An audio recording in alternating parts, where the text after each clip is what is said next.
Hello there, FBI Knightsy.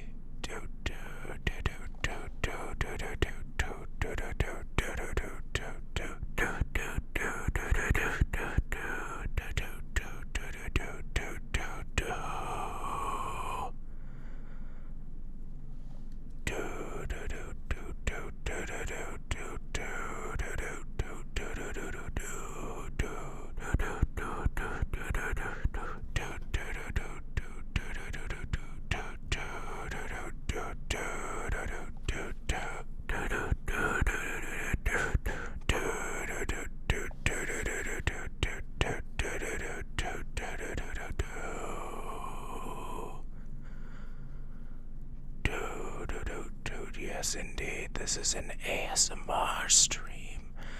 Aren't you excited for it?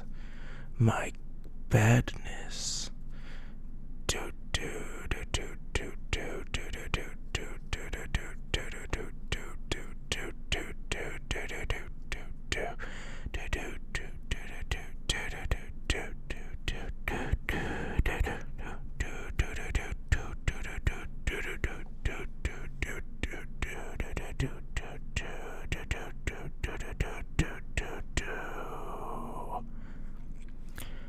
Alright, I think it might be about time for us to start. What do you think? Are you ready? I have been just kind of doing this into my microphone for a little bit. I made a recording of it yesterday, but for some strange reason I decided to do it myself at the beginning instead. And I don't know why. I probably could have used those extra 5 minutes to get ready a little bit longer. Sam. Even that cursed paladin has me saying Sam now. This is quite the disaster. My badness. Why don't we go ahead and, get this rolling then?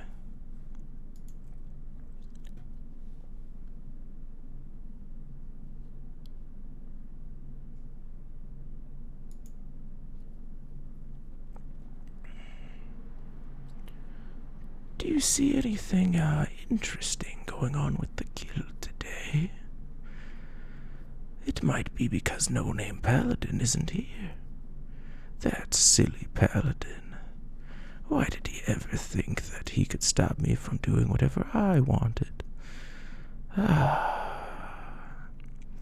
All he needed was a little expedition out of the guild, and then I just took over. Easy peasy. No problemo. Well then. Oh, hello there, Noigum boy. Some kind of corruption? No. Well, I guess depending on how you were to look at it, it could be a corruption of the guild, perhaps. But no, I am a separate person from the no-name paladin. We might even be polar opposites. Thinking that we're the same person, that even a corrupted version of him could be me, my goodness. As No Name Paladin would say, however, I, being myself, I would say my badness, of course, that's my catchphrase. Oh, hello there, Val. Yes, I am doing ASMR. Oh, yes, this is ASMR. Is that what is that emote for? Are you not? Oh, huh? Oh no. Well, at the very least, I won't be around to see what kind of flack Paladin gets for this ASMR. I'm just here for one day, but maybe I could be called back in the future if need be. Alright, perhaps I should make my introduction now. Hello there, everyone. I am known as the Full Name Paladin, and I, for one, think that justice is foolish, and the only thing important in the world is evil. You look tired. Come near the campfire and rest for a while. I would never say something like that. That would be ridiculous. Now a line like "you look tired, come into the campfire for a while" would be a bit more interesting. Perhaps I could use "come near the campfire" for a leading sentence so that I could get them close before I pushed them in, leading to a burning demise. Very emblematic and purplish. Thank you very much. You know, I worked very hard on my purple self. Isn't purple such a good color? It's so royal. It just makes me feel so much, better than all those inferior people like No Name Paladin. We hate that guy here. Isn't that right, my little evil bros? Yeah, look at them in the background. They know what's up. By goodness. Well, first things first, I have a few things on the docket that I have to take care of. Oh, I've shrunk myself. One moment. So, first things first, I need to create a little bit of chaos for the No-Name Paladin, 'cause, as I said, I do hate that guy. So first thing that I'm going to do is, you know what, that challenge for this ASMR, well, No Name's not really here to complete it, right? So perhaps I'm just going to, since he's not here, I'm just going to cancel this challenge and refund everyone. Now isn't that something? Yes, indeed, we hate that guy. You know what, Noi? You're all right in my book. Enjoy all of your points back. Sag, I can't believe this, Tiger. Are you not enjoying getting your points back? Are you not enjoying what's happening on the stream that I've taken over? Oh, an Ara, of course. Ara.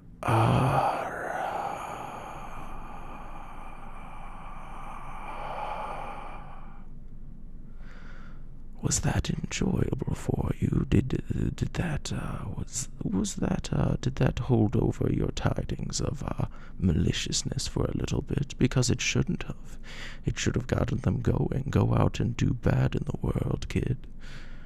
Well, I guess I also don't know your age, but the message is the same. Go do bad deeds. You know how it is. Alright, and now for my next act of evil doing.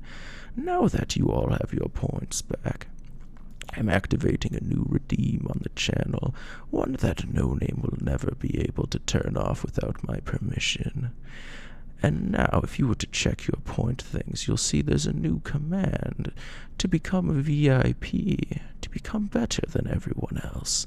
Except there's a catch. Every time someone redeems this command, to rise above the others as they see fit, of course, the others will have to struggle just a little bit more to become VIP themselves. Every time this redeem, as they put it, gets redeemed, as they would put it, I will parsec into No Name Paladin's PC and increase the price of this redeem by 10,000 points. Now, isn't that dastardly? By goodness. But now I suppose this is an ASMR stream, so I should probably begin. Now, as a paragon of evil, of course, I haven't tested any of these implements beforehand, so make sure to let me know if it destroys your eardrums, because that's a good thing. That's what I'm looking for, you know? How is this? I'm currently combing my microphone. Well, No Name's microphone with a wooden comb. Does No Name have hair, you say? Who knows what that silly paladin might have underneath that helmet? Maybe he just keeps it for a little, maybe he just remembers the memory of having hair underneath that helmet. Oh, wait. Ha! Silly paladin. He doesn't have any memories. Oh, and what do you know? I'm not even on the ASMR screen. Let me change that. How dastardly of me. One moment. Looking at his face as we transition. How depressing. My goodness, just looking at him fills me with feelings of anger and, maliciousness, as evil people do. You know how it is. So how is this? Can you even hear this noise? I hope it's wonderful. I hope it's just grating on your eardrums. Of course. As I just comb away, giving your scalp a nice, a bad and terrible massage. You want to drown yourself in orange juice after that transition, truly.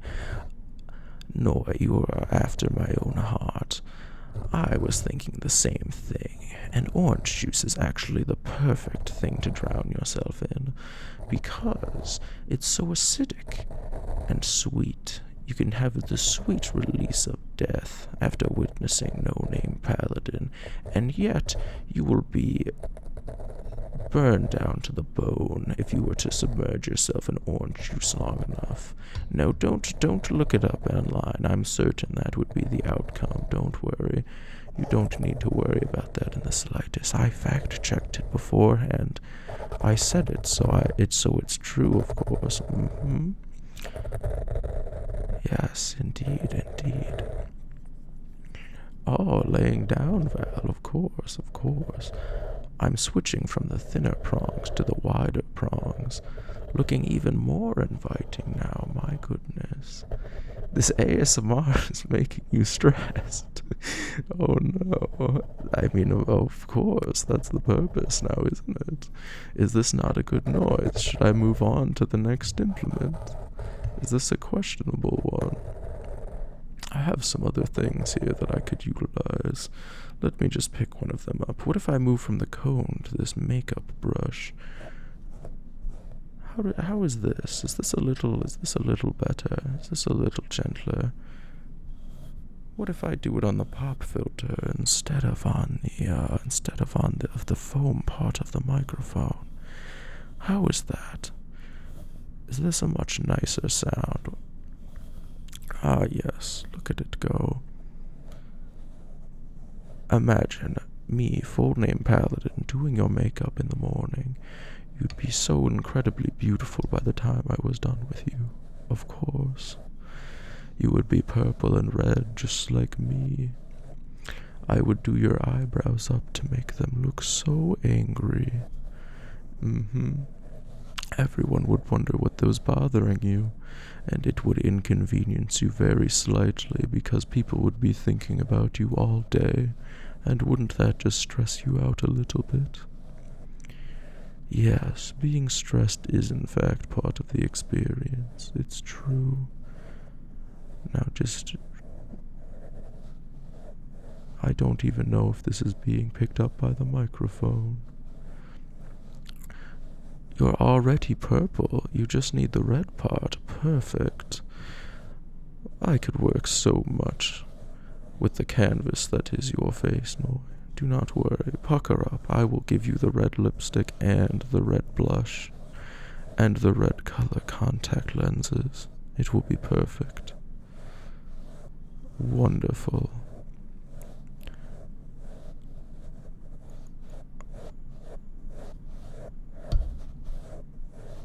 I'm going to move on to another implement. We might be back to this one, I don't know. Oh, what if I just use this one on my face a little bit? This is a very strange feeling. How do people use this on their faces? I'm wondering if this is even being picked up. This makeup brush that I just bought smells a little bit. I regret using it on my face now.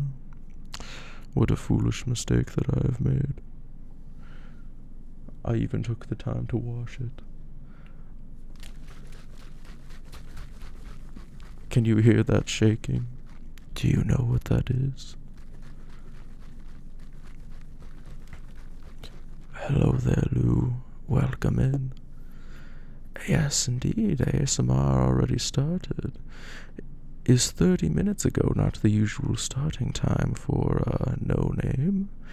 For that was my understanding. Oh, just 1 minute, let me have it.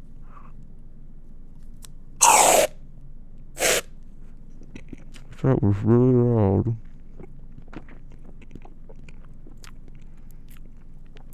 Shit, I didn't expect that to be so loud. And what I mean by that is, suffer for my amusement. What if someone redeems a typical no-name paladin voice thing? Well, why don't you redeem it and find out, of course. Oh, hello there, Fyra, welcome in.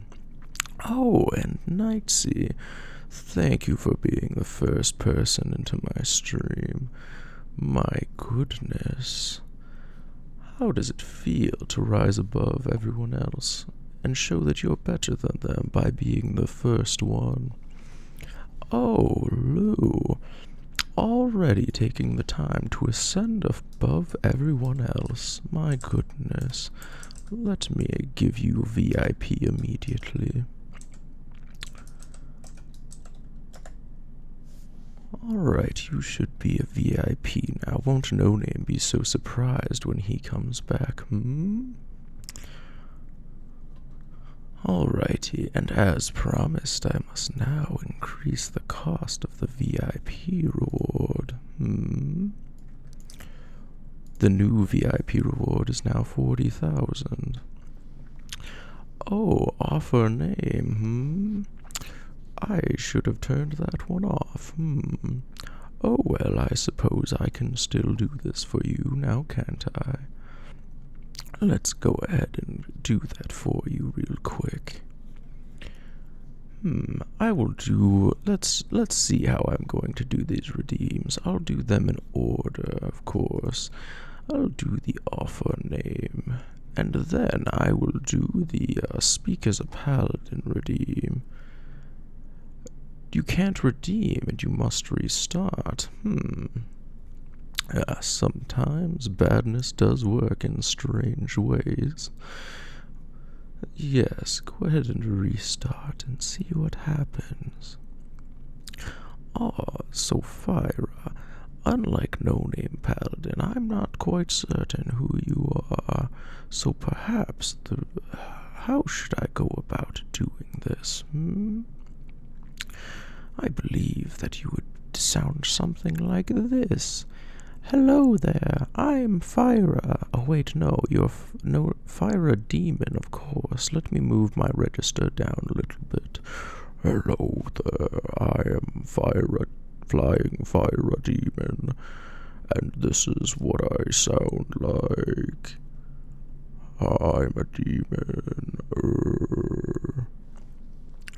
I'm going to hit the 5-minute timer. This is definitely what a demon sounds like.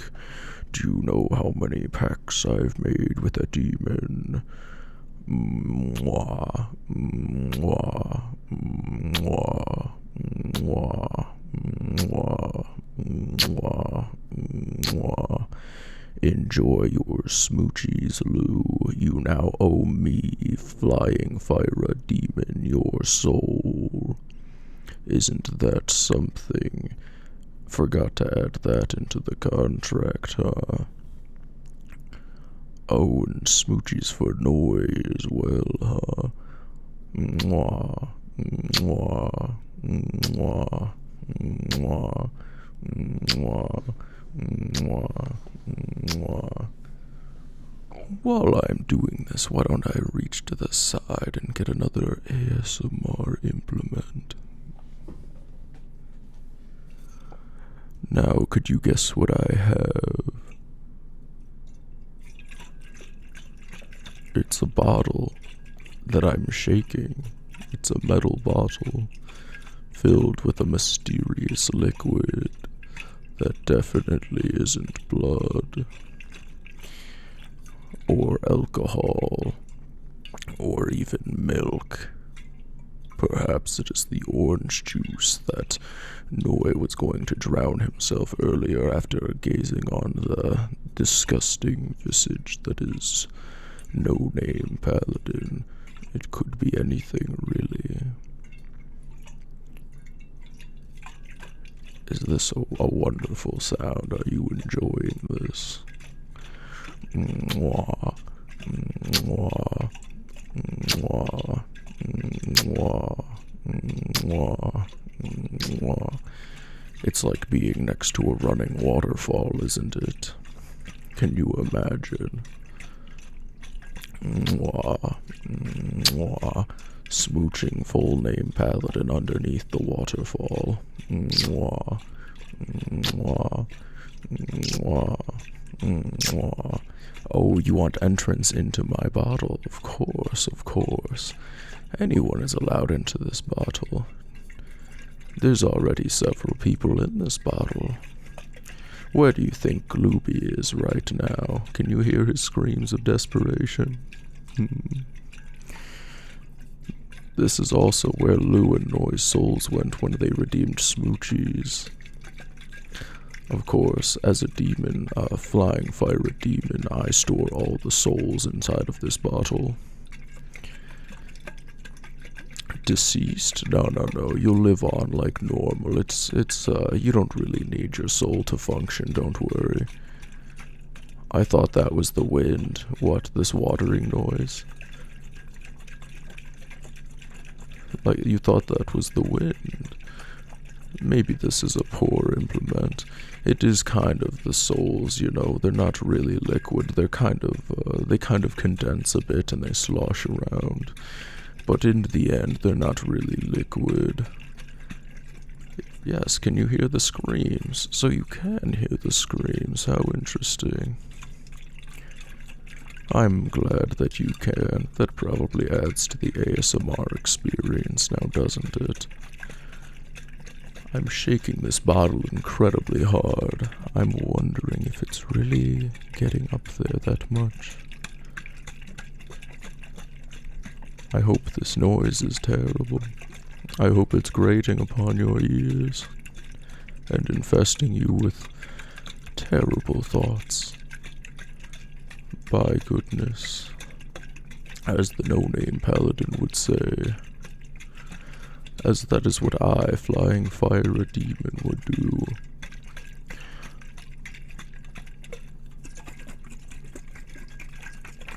Do you know what else Flying Fyra Demon would do?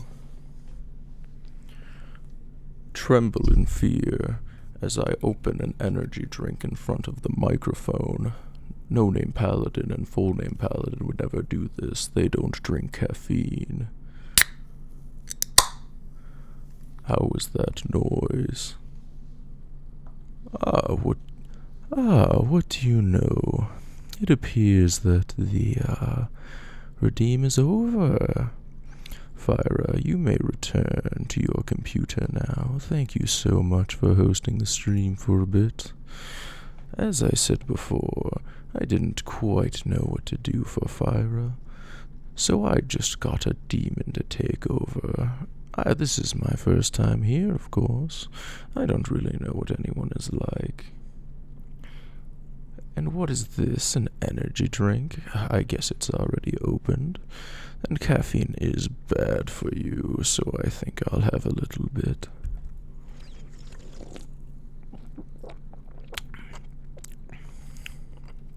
Ah, yes.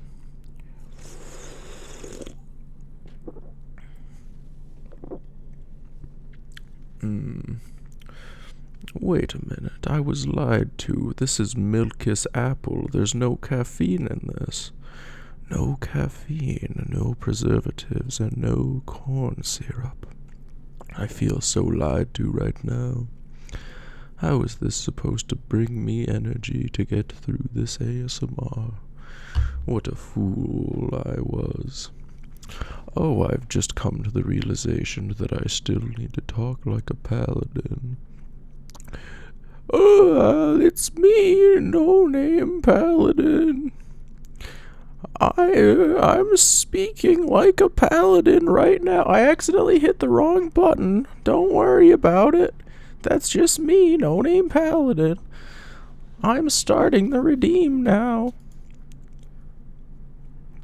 That was great. Thank you, Fyra. I thought you would enjoy my general demon impression. How do you like my impression of No Name Paladin? Does it sound good? It's hard to whisper like this. Very strange indeed, huh? Let me just, what's the next thing that I have here? It's another comb, but this one isn't wood, it's plastic. How does this sound compared to the other one? Is this wonderful? Is it different compared to the wooden one? How is it? Is this voice relaxing? Does it get you hyped just like No Name Paladin? That silly paladin. How is my impression of him? Justice. This is very ASMR-y, isn't it? With the comb and me being No Name Paladin. By God. I'm combing out of my mind right now, as No Name Paladin would say.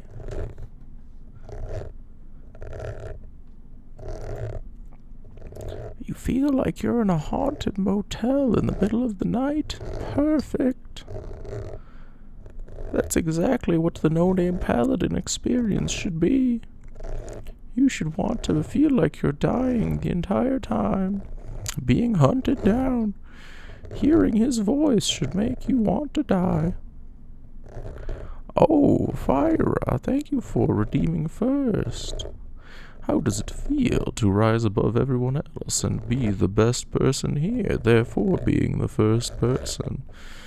Being first is truly wonderful. I'm combing this microphone. I feel like I'm tearing the phone. It doesn't matter though, it's simply No Name Paladin's microphone, it's not mine. Oh, I'm still supposed to be talking like No Name Paladin, my bad. Let me get back to that. As I comb for a little bit longer. I'm combing out of my mind right now. Look at me comb.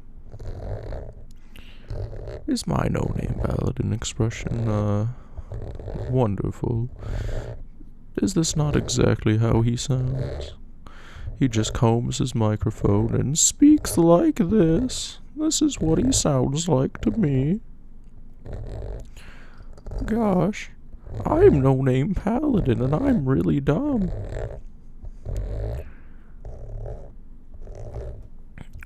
Alrighty, what should the next implement be? I do have quite a few here, of course. What is this? Oh, zip zop noise, zip zop.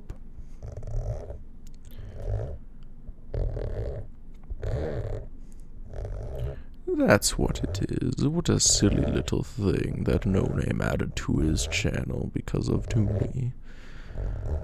A silly reference that I'm sure No Name doesn't even understand. Oh, quench thirst, of course, Fyra.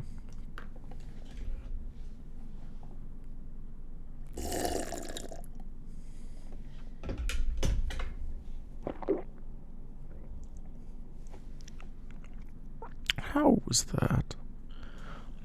Oh, and look at that. The redeem is over. Just kidding, there was 40 seconds left on the timer, but I'm evil, of course. Ooh. Oh, based bug, you'd like a tee-hee? Tee-hee. I hope you enjoyed that. My goodness. Alright, let's reach for the next implement I have. What's this? It's a pair of scissors. These scissors are really peaking my microphone. Why do they peak so much?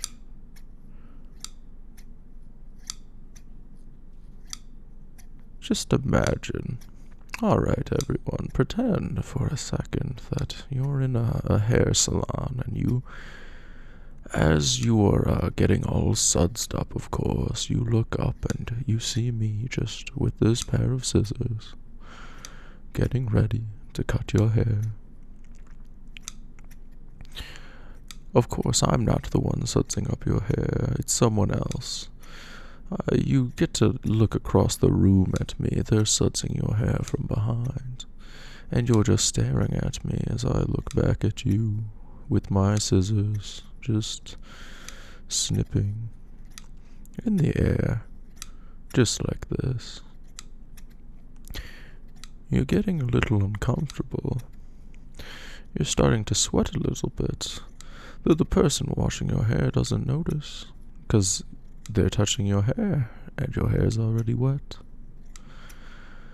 And as you continue to look at my scissors, I shout, evil.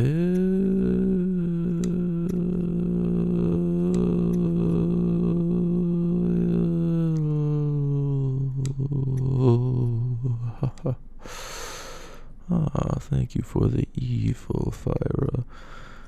How did that sound? Was it wonderful? 'Cause I hope it wasn't. I hope it was terrible. So as I was snipping away there, I shout evil. Your heart starts to beat a little bit faster, of course. Just a little bit, though. You haven't quite reached the point of no return. You're not getting ready to stand up and run away. Of course, this is a nice salon. You paid $80 for this haircut. Isn't that what they charge you at nice salons? You would never waste $80 by running out, of course. Oh yes, the hairdresser doesn't even notice me. They keep looking at where you're staring, but they just think you're psychotic. They have no understanding of what's wrong. They can't help you. You ask them if they can see the strange man in dull purple armor, the paladin standing over there, the full name paladin. They tell you they can't. And they give you a strange look. You're starting to make them uncomfortable. You think they might call the police if you spend any more time doing that? If you make any more outlandish claims like that? Because of course, the no-name paladin that you're staring at, it's probably just a figment of your imagination. It's probably nothing. I wouldn't worry about it. Not one bit. Mm-mm. So as we go snip, snip, and we just stare at you for a little while, you're starting to believe that perhaps this full-name paladin standing across from you is in fact just a figment of your imagination. You're starting to believe it yourself. The hairdresser doesn't notice him. So why do you see him? Why should he be real? You start to doubt your sanity. The hairdresser is now drying your hair. Incredible. As the hairdresser finishes drying your hair, they get a phone call, and they ask to step away for a second. You want to tell them that they can't. You want to tell them to stay with you. You're afraid. You're terrified. But you can't, of course. They're already thinking you're acting a bit strange.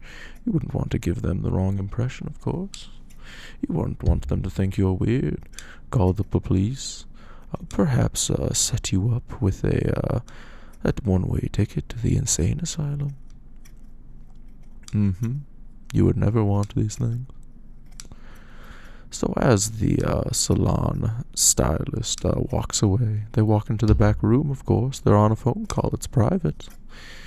They would never want anything, they would never want anyone to hear what was going on in their private conversations. That would be ridiculous. No one wants that. And as the door closes in the back room and the salonist is gone, and it's just you and me, I start to walk a little bit closer to you. I don't say anything, of course. I just snip with my scissors. I just snip away. Just like this. You're paralyzed with fear. You would never even think of moving a muscle. After all, I have these scissors. And what would I be planning to do with them? Nothing good, of course. I'm evil. I would never do anything good. Oh, your haircut is perfect. That's where you're wrong. It's not perfect yet. I walk behind you and I take the place of where the hairdresser was before, of course.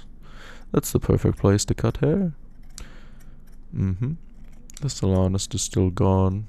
You're worried it might be a long phone call. You don't think they're gonna be back anytime soon. In fact, you can hear them through the door. They're talking slightly louder now. What was even the point of them going to the back room? You can hear her saying that she has about 5 minutes to talk with that person. You look up at me, leaning your head back, and of course, I smile a little bit. Because I know that you now have 5 minutes with me. All of a sudden, the snipping stops. The silence is worse than the snipping. You're no longer looking at me. You're staring straight ahead. You're terrified. You're beginning to sweat a little bit. As the sweat droplets are beating on your forehead, you hear a quick snip, snip. And you know what happens. You look down and you see a large clump of hair just laying on the floor. And you wonder, is that my hair? Or perhaps that could have been a previous customer's. You don't know. And you hear another snip, snip, even louder. It blows out your eardrums because it piques my microphone. And that's truly terrifying. You see another large clump of hair hit the floor, and this time you know it must be yours. Do you dare move? Of course not. Not while I have these scissors. All of a sudden, you start hearing the snipping noise, returning, more consistent. Indeed. Consistently snipping once again. And you wonder, is this the end for all your hair? Is the full name Paladin going to remove all hair from your body? You're not sure.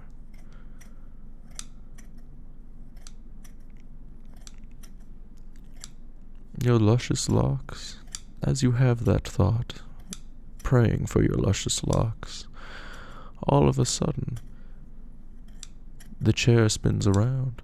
You're looking at yourself in the mirror. There's no more snipping. As you stare at yourself, you see it's not that bad. Not all of your hair is gone, but there are patches missing everywhere. This is in fact the worst haircut you've ever gotten. But it's not too terrible. Not terrible enough to go for the full bald look. No, because the full bald look, you might be able to pull that off. But it's just terrible enough that people might make fun of you, but not terrible enough that you'd shave it all off. It's the perfect in-between. The perfect in-between for evil. You have just enough of your hair left that you wouldn't dare shave it all off. No, sir, so you're going to be stuck with this haircut for at least another 3 weeks. Another 3 weeks before you visit the barber again and can fix it. Your luscious locks are about 50% there. What a shame for you. All of a sudden you hear one last snip. Just one more snip. And you stand up out of the chair and you turn around. I'm gone. I'm no longer there. You look down. You see that you yourself are holding the scissors. Then, all of a sudden, you hear the hairdresser stop talking from the back room. They open the door. They walk out. They see you holding the scissors. You're snipping them. You're snipping the scissors. Just like this. Just like this. And they look at you as you cut off your own hair. And they scream. They call 911. And they run out the door. They run out the front door. And you just sit there, just snipping away at your hair. You've decided to go for the full bald look after all. Why you're not just using the shears instead of the scissors is beyond me. You could just buzz it all off in an instant, but here you are, just laughing to yourself, just giggling, having a little hee-hee-ha-ha with yourself, as you just cut all your hair off with the scissors. And then that is the end of your scissors, the end of your hair, and the end of your social life.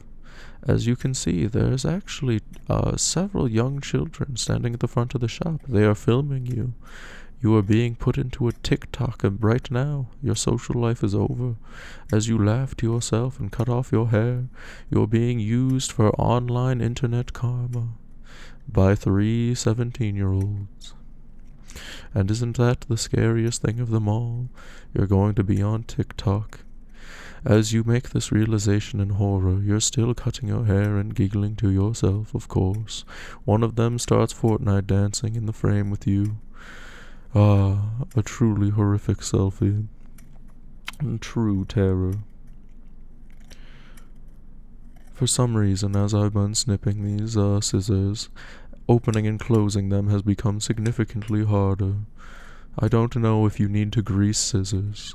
Scissors is that something you need to do? Oh well, I guess I've ruined No Name Paladin scissors. That's fine, because that too is an evil act.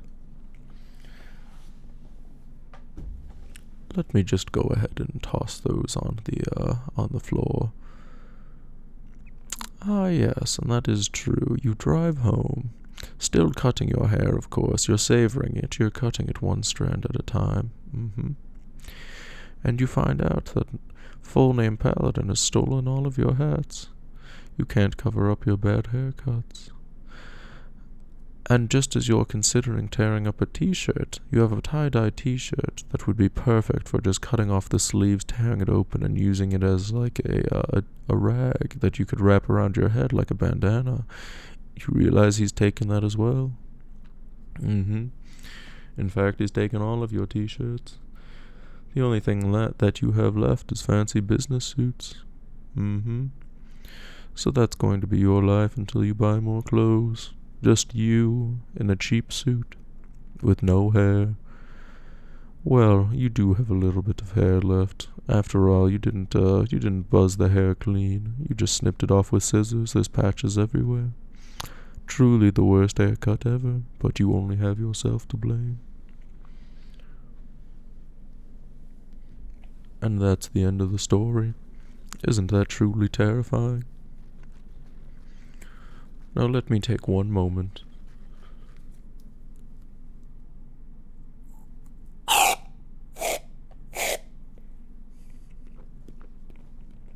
Isn't that a wonderful noise?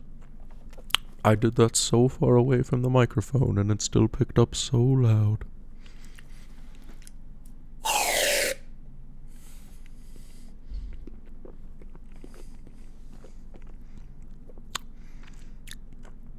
Five points to whoever can figure out what that is. I was given that suggestion yesterday night. I literally drove to Walmart this morning and bought it. Spray cheese aimed into your mouth? Not quite, not quite. Very close though, very close. Does anyone know what this is?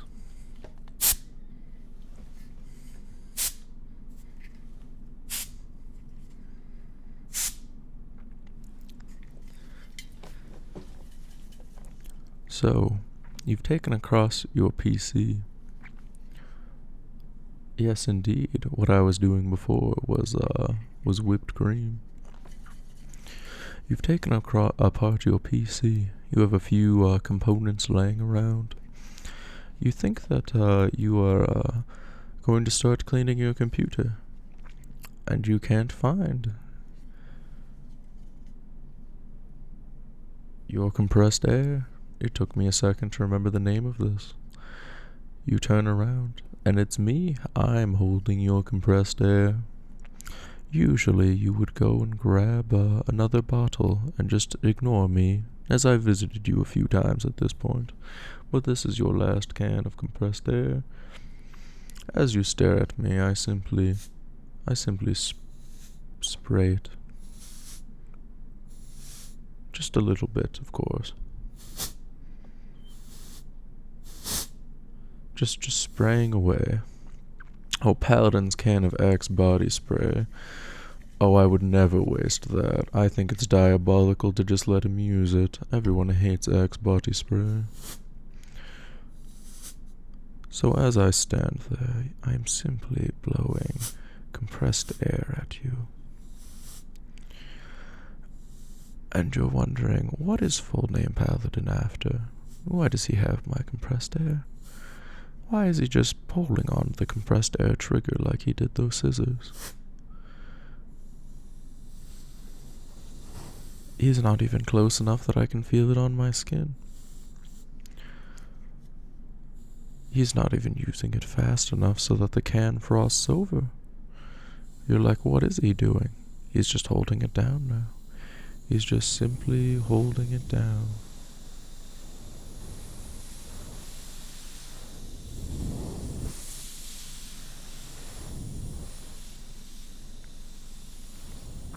And you realize in horror what he's holding in his other hand.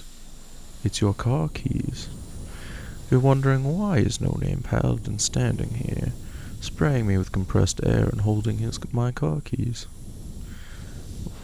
What could he possibly be planning?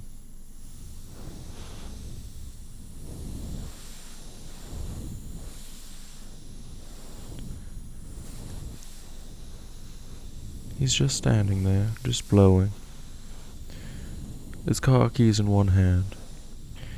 You'd think that if he had the foresight to actually grab his car keys before starting this bit, he would be jingling them in his hands right now. You see him looking around for a metal object as he sprays compressed air, wondering what he could possibly jingle around in his hand instead of car keys to make the same noise. He's not sure. He's looking everywhere within arm's reach. He has so many things that he could possibly use. None of them seem quite right, though.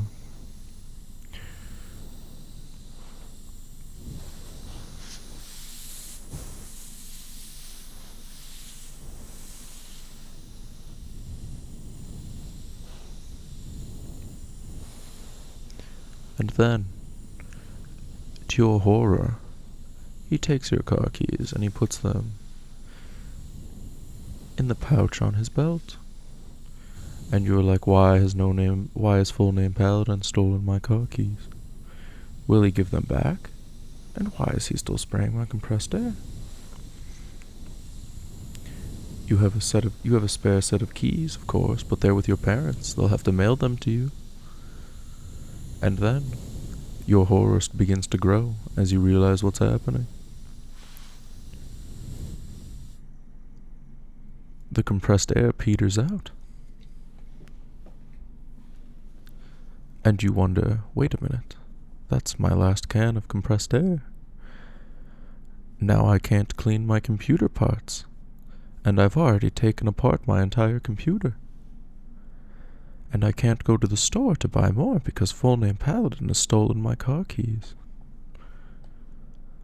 And then as you realize this, full name Paragon begins to smile.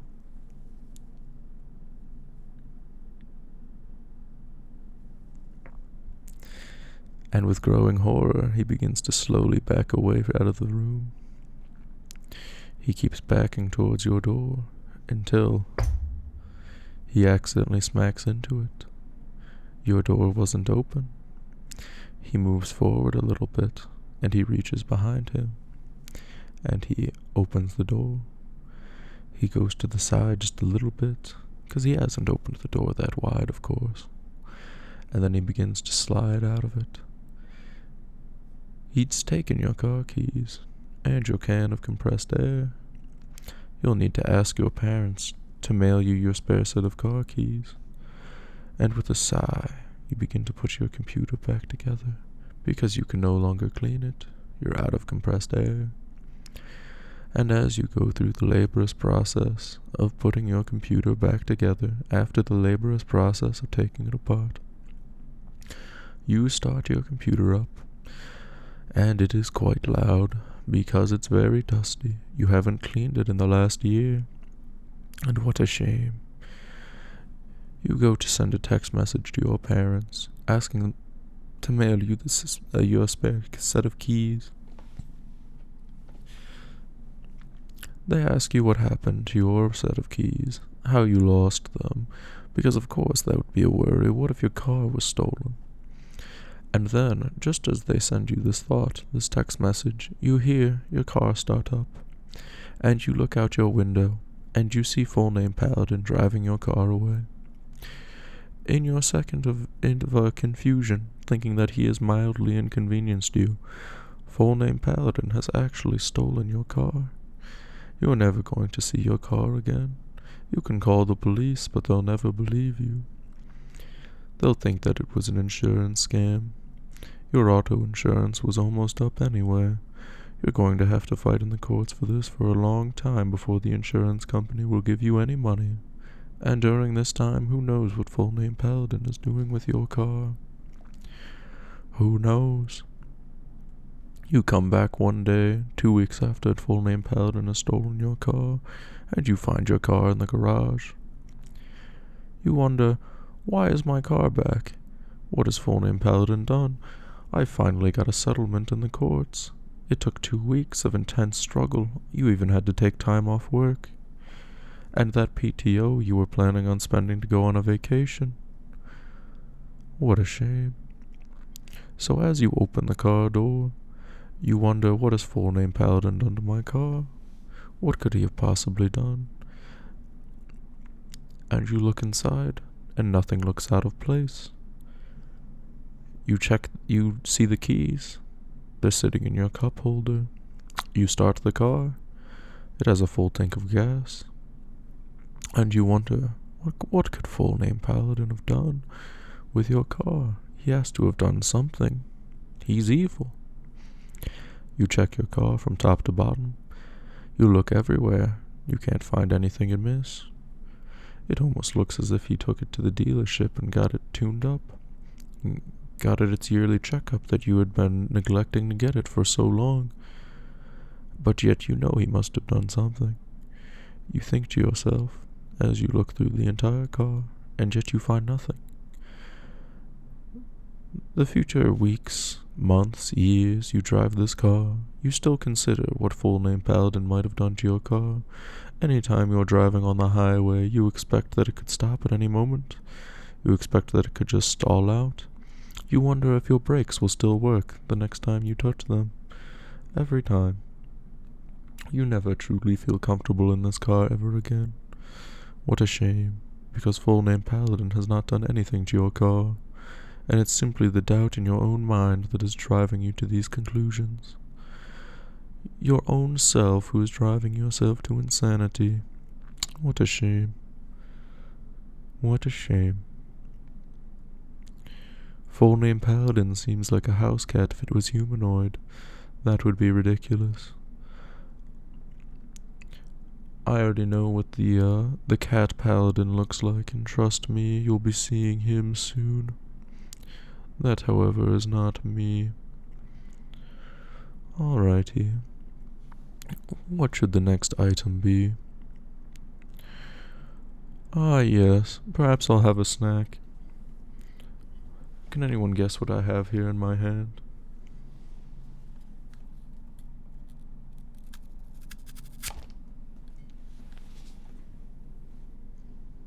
Shit.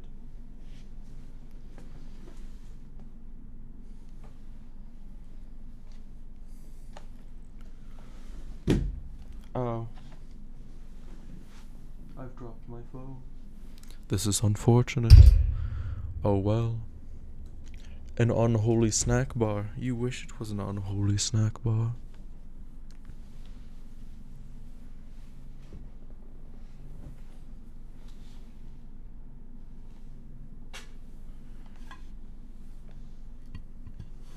Now listen in horror as I show you what I have in my hand. It's an apple. I'm peeling it with an apple peeler.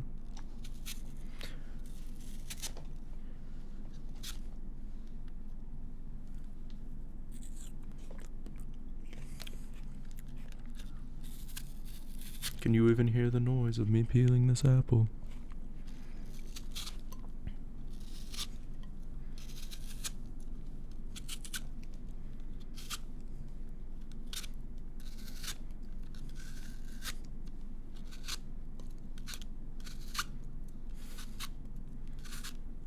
I didn't think up a story for this one. You're feeling it? Does that mean you can't hear it? Fuck.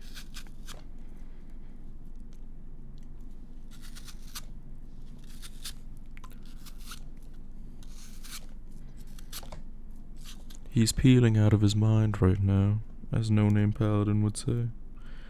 He's peeling this apple. Juice is spraying everywhere. No Name is going to have to clean his computer with some soapy water later, or his keyboard will be all sticky.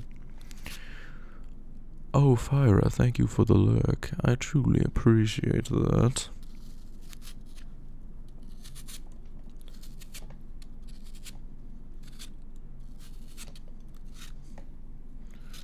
I'm getting apple peel everywhere. This was not well thought through.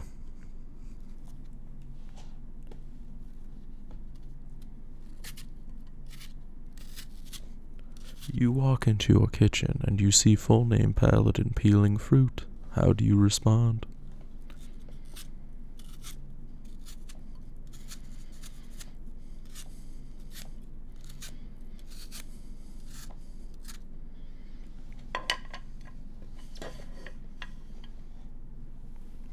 The apple is completely peeled.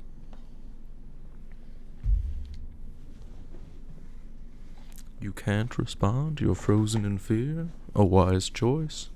Of course, if you don't react, full name Paladin will never strike. Or is that just what he wants you to think?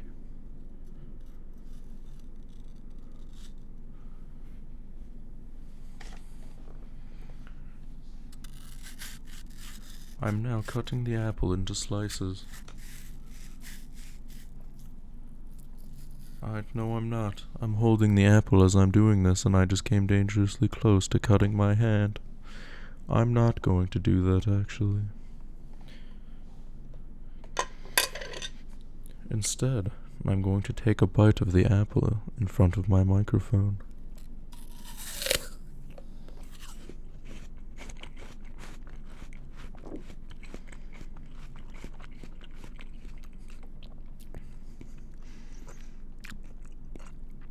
You ask for a kiwi, and full name Paladin.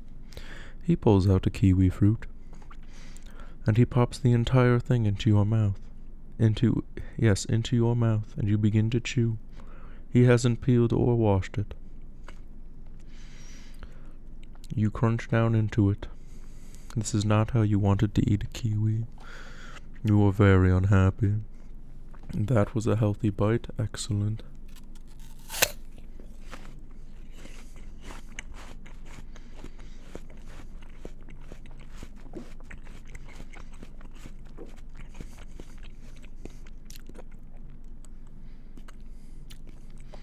He stares at you as he takes large bites out of this apple.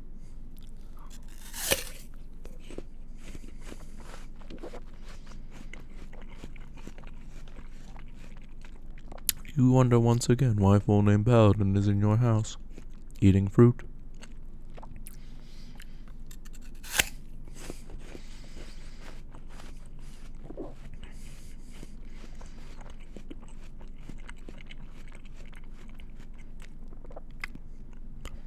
You did not buy apples the last time you went to the grocery store, nor did you buy kiwis.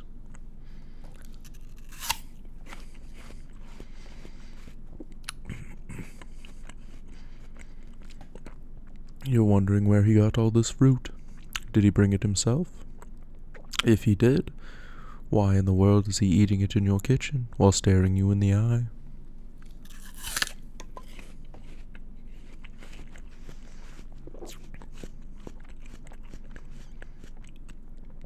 Full name Paladin continues to stare straight into your eyes, chewing.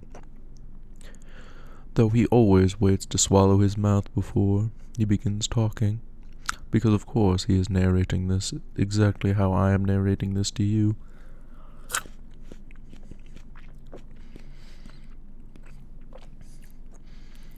A bit of apple falls on the floor. He picks it up. You think he's going to pop it into his mouth, and then he doesn't. He opens your waste bin, and he places the bit of apple on the ground. He would never throw something away. He's simply taunting you, leaving that piece of juicy apple to sit on the ground and get your floor all sticky.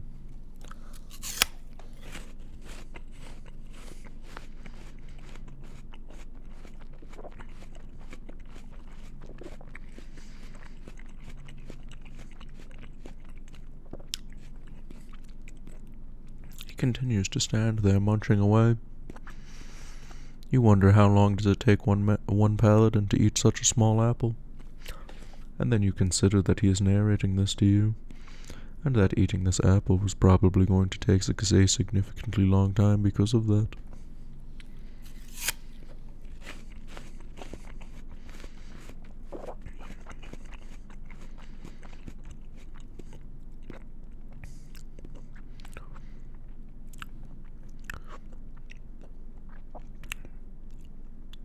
You look into the corner of the room. You see a mop sitting there. You've never owned a mop. You wonder why it's there. You look at your floors. They're clean. Did full name Paladin clean your floors?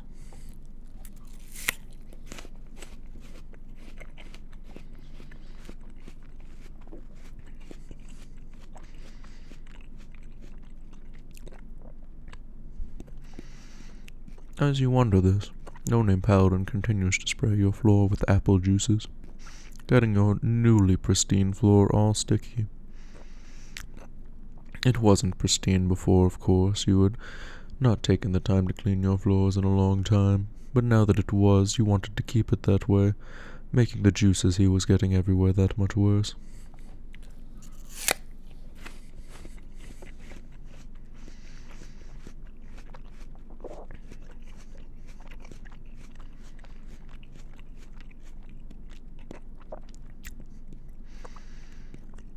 As you stare at the new mop, you see some movement out of the corner of your eye. Full-name Paladin has begun to move. Where is he going, though?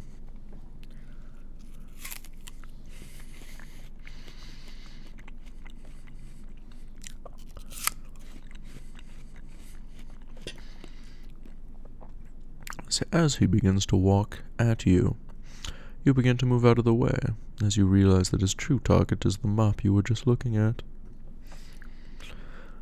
As he begins to walk, full-name Paladin stares at his apple. He's eaten it down to the entire core. He reaches into his bag and pulls out an apple. His bag is so small, how could he have fit an apple in there? He takes another bite.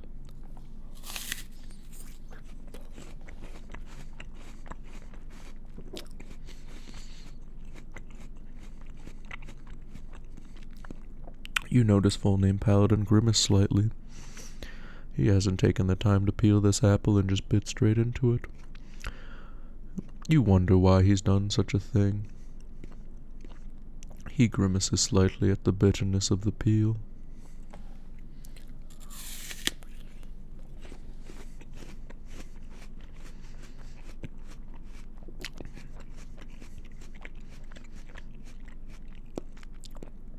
Evil.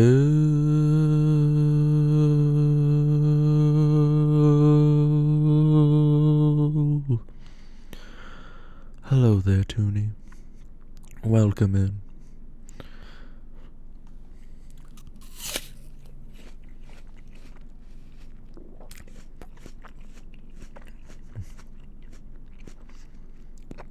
As you stare at full-name Paladin, he stops on his trip to the mop. And he turns, and he says, "Welcome in, Toonie. Thank you for being the first person into my stream. My badness." You look to where full-name Paladin is looking, but no one is there. You are very confused.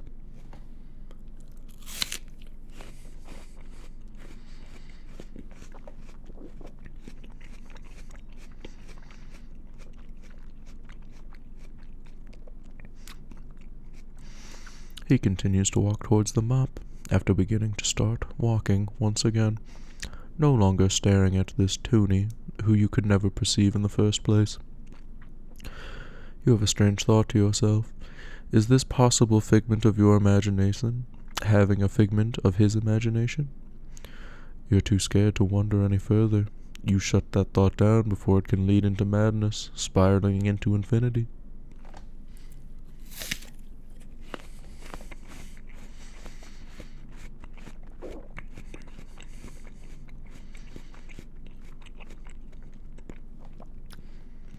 At long last, full-name Paladin has reached the mop in the corner of your room. He picks it up. He grabs it. He wields it. He begins to walk back to where he was.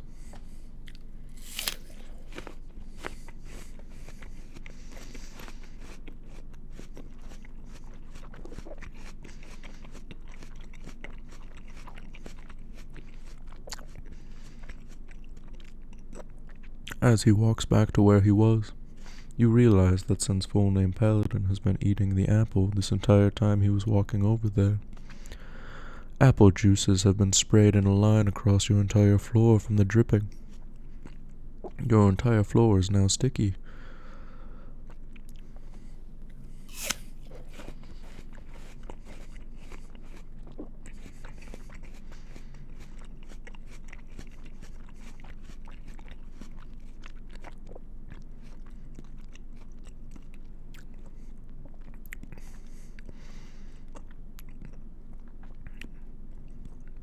He reaches his original position.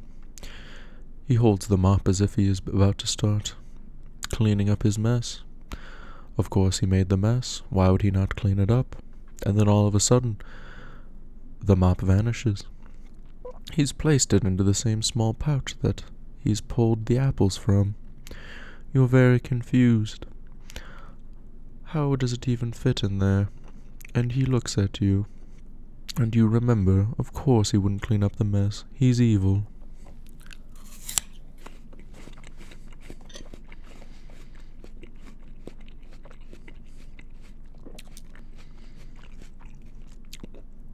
Welcome in, metallic plant. Welcome to your doom. Full name Paladin is back to his original spot. He continues to simply stare at you, eating his apple.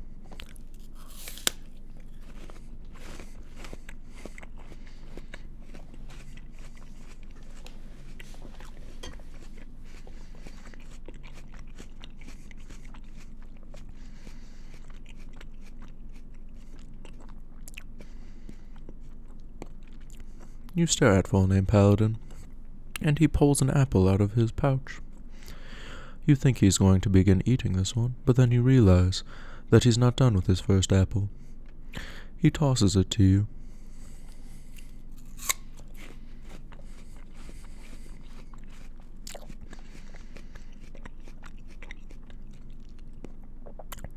You catch the apple, and unlike this barbaric full name Paladin, you walk to your cupboards, and you open them. You want to pull out a plate to eat the apple on top of, that way you don't get juices on the floor, just like he is. And with your horror, as you look into the cupboard, you see full name Paladin has stolen all your plates.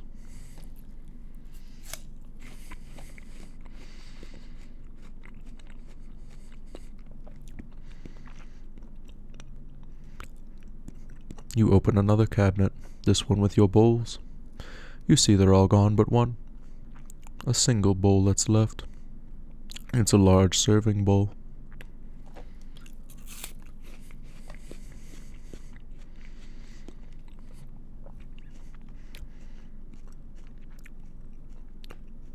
You notice that the no-name Paladin is narrating a bit faster because he's on his last apple and he's almost done with it, so he's taking smaller bites to attempt to extend the scene out longer.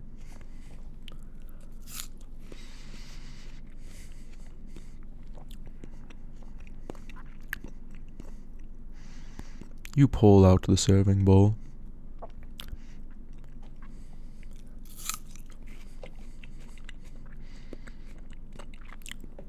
You begin eating this one apple, holding it over the serving bowl.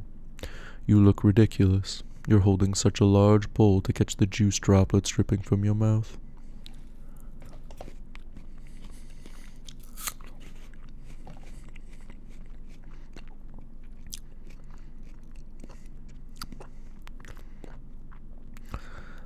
As you look at the serving bowl, you look down at your hands.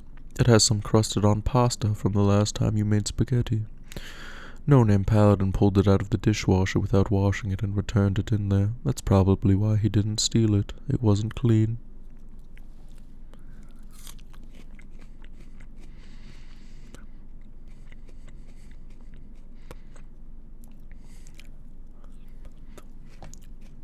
You look back at full name Paladin.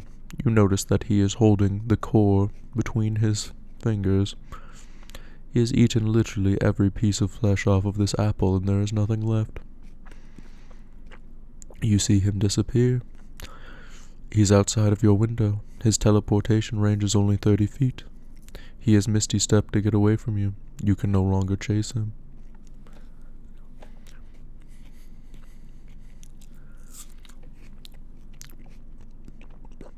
You are now simply standing in the middle of your dirty kitchen, your floor sticky, eating an apple with a dirty serving bowl.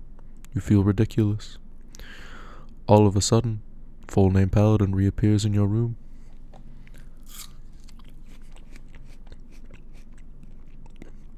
He's standing there next to you, no longer eating an apple, of course. You are now the one eating the apple and making the chewing noises. You realize what he's standing next to.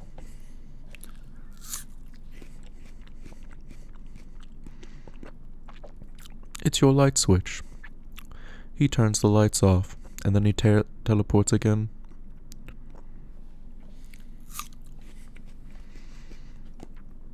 You are now standing in the middle of your kitchen, with sticky floors, eating an apple in the middle of the night, using a dirty serving bowl to catch the droplets, and you are now standing in the dark. You take another bite of your apple. It is an ambrosia apple. It is quite sweet.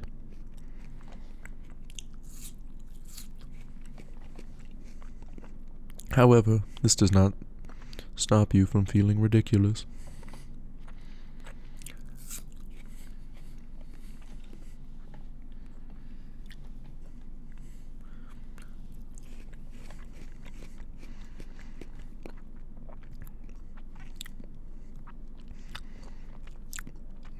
I am kind of an Animal Crossing character now, aren't I? Aren't all Animal Crossing characters evil? Now, I don't know why I have done this, but as I also prepared 2 apples, I also prepared 2 large carrots.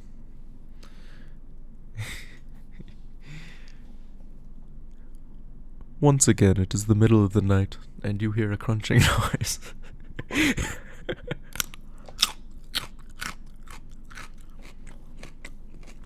You think to yourself, whoa, is full name Paladin eating something again?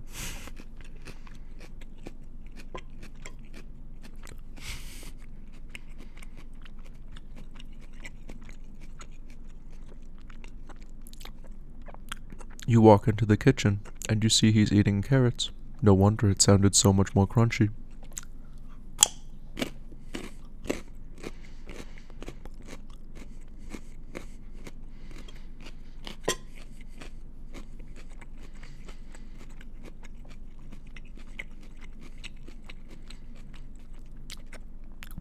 You look at him.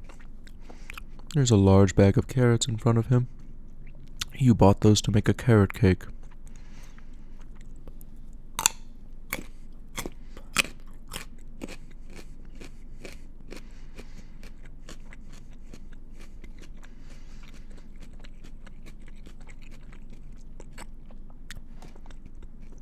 However, full name Paladin does not appear to care. He is holding a large carrot and eating it. There's only 3 large carrots left in the bag.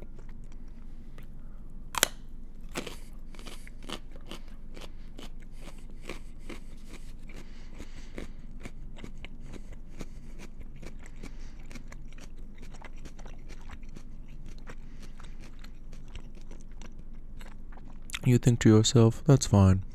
You only need 3 carrots for the recipe.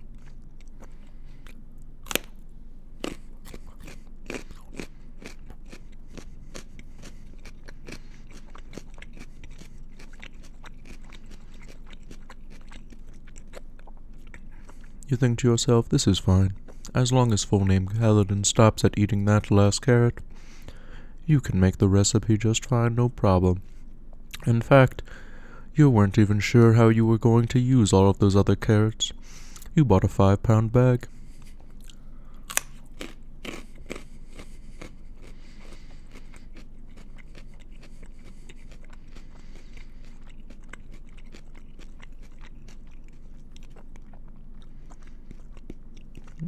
Then you consider to yourself, did full name Paladin just eat 4.5 pounds of carrots by himself?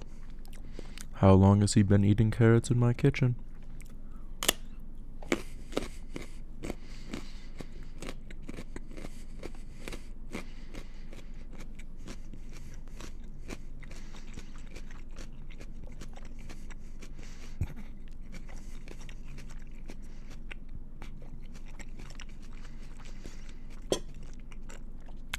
With growing dread, you realize he's eaten half of the 4th carrot. But that's fine. He's eaten 4.5 pounds of carrots already. Would he really reach for another if he finished this one?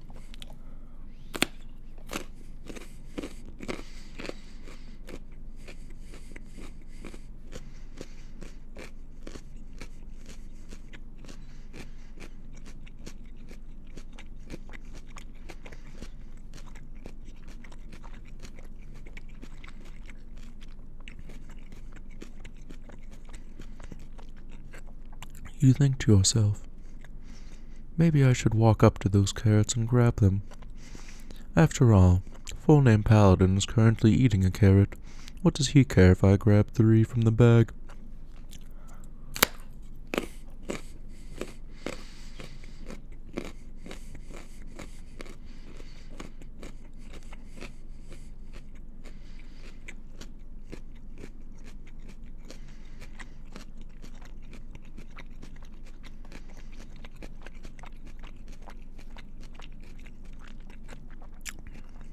As you stare, contemplating this choice, full-name Paladin rests a protective hand right on top of the bag of carrots.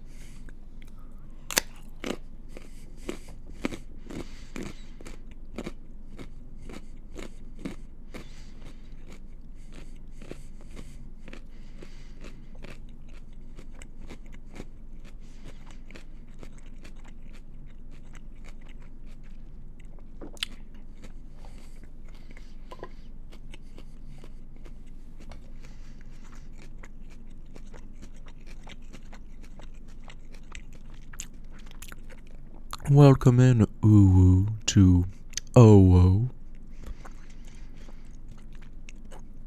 That's a lot of carrots, especially if they're baby carrots. These are large carrots, full-sized carrots. Full-name Paladin would never eat baby carrots.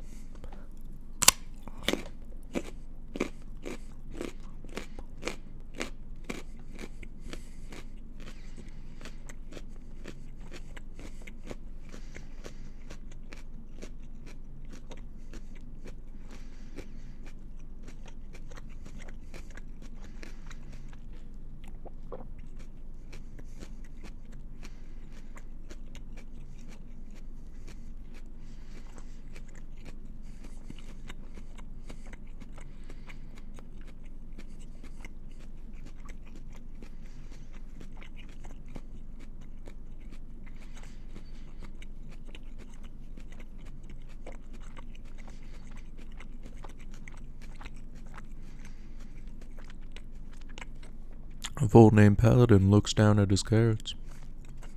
You think he's thinking to himself, wow, these carrots are big. Will I be really able to eat both of these? I'm only slightly further than halfway done on the first one. This carrot is enormous.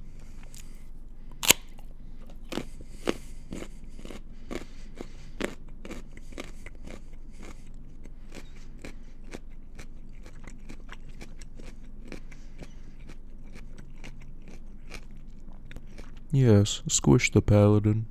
Excellent.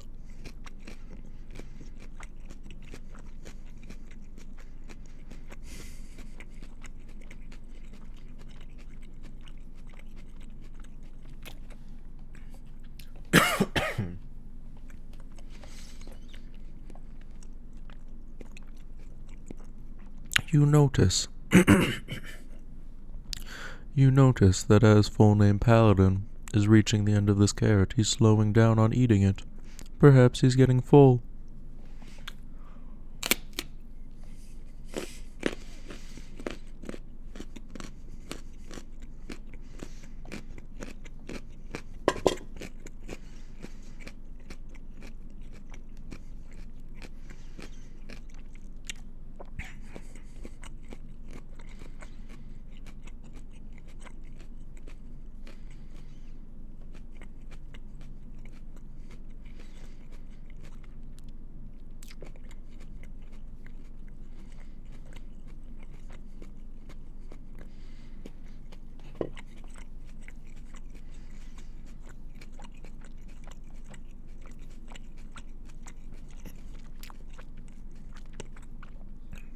Full-name Paladin looks one more time at his carrot that he's holding in his hand. He takes one last bite out of it, and then he walks over to a waste bin and throws the remaining carrot in the garbage.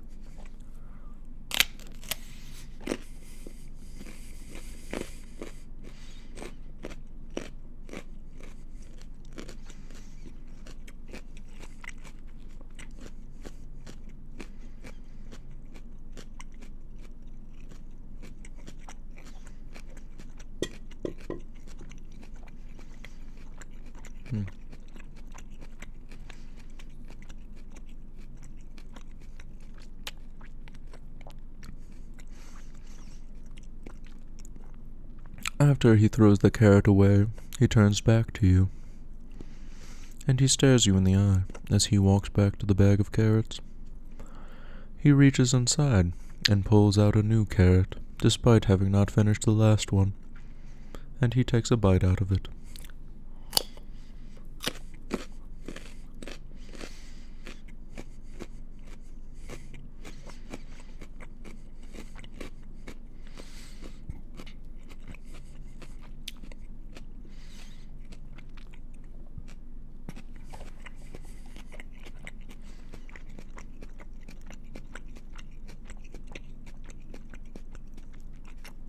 This carrot tastes much worse than the last one.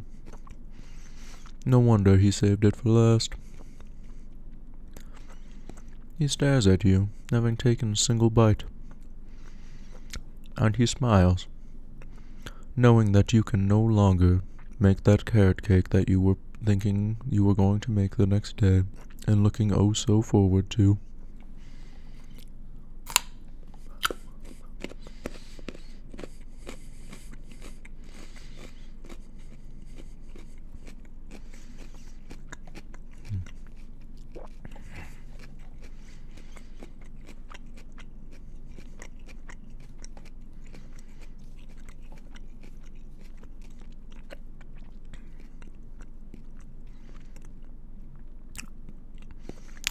Full name Paladin knows everything, of course, just as he also knew that this was Glooby's mother's recipe, and that you wanted to show Glooby that you had made his carrot cake.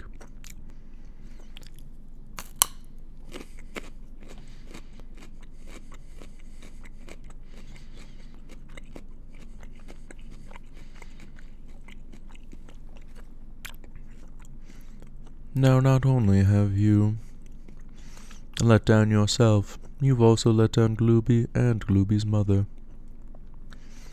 Oh, welcome in, Amber.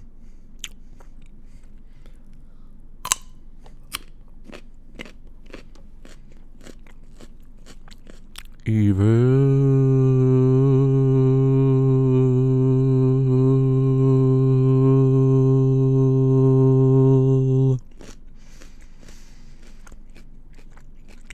Thank you for the evil, Amber.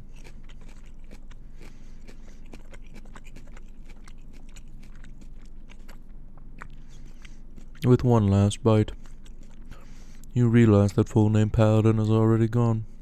You are standing by yourself in your kitchen. You are holding the carrot. You yourself are chewing on the carrot. And you wonder just what has happened to you in your life. You take another bite.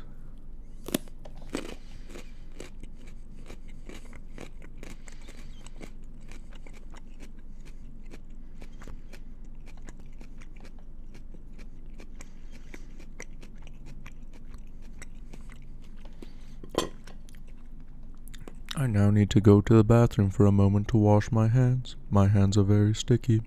Give me one moment, everyone.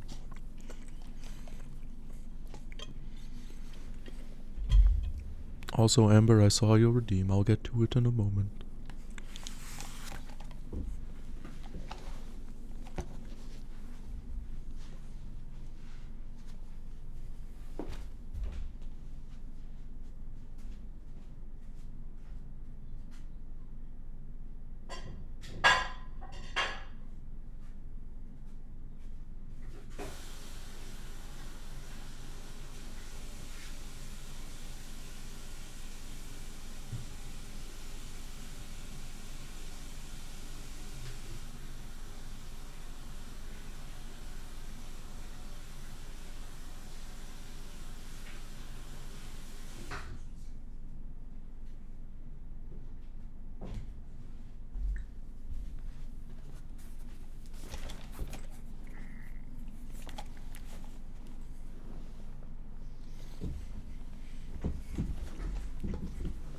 I've returned once again.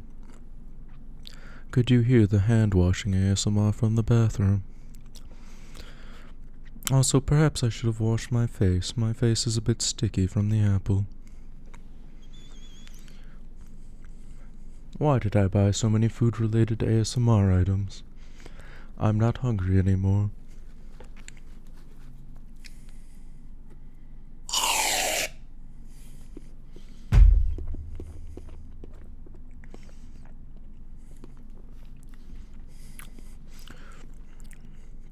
Wow, whipped cream is really low on calories. That's incredible.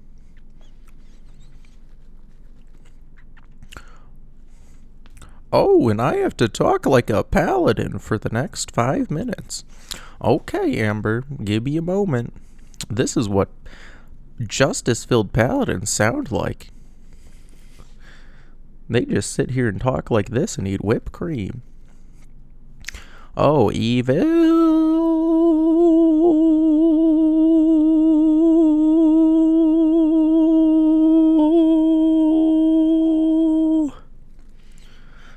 Thank you for the evil, Amber.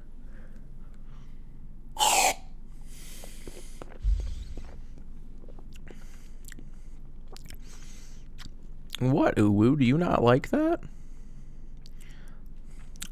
Oh, that's a keck face. I thought that was an angry face. My goodness.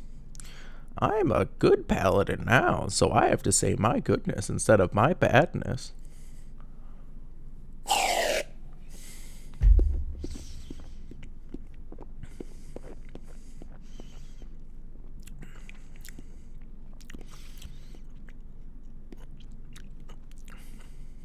Man, eating whipped cream from the can feels really weird. Why do people do this?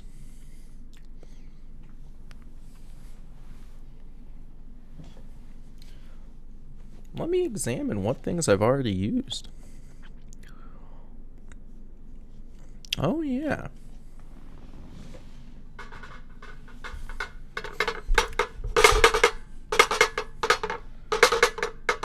This is me jiggling my armor around. How does it sound?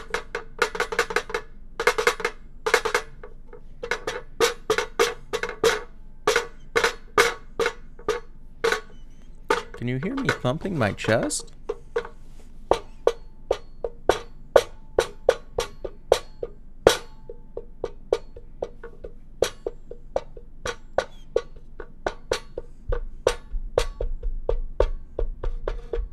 You unfortunately have to go. See you, Fyra. And of course, I'll always stay evil just for you.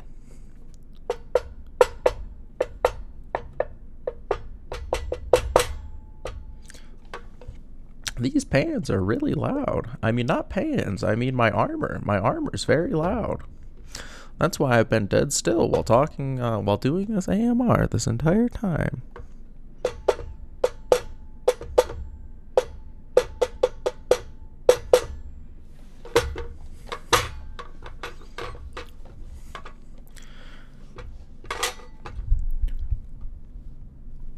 You have just finished a college essay. You haven't slept in 2 days. You've laid down to rest, and as you lay down into your bed, you open your eyes and you see that full-name Paladin is laying next to you.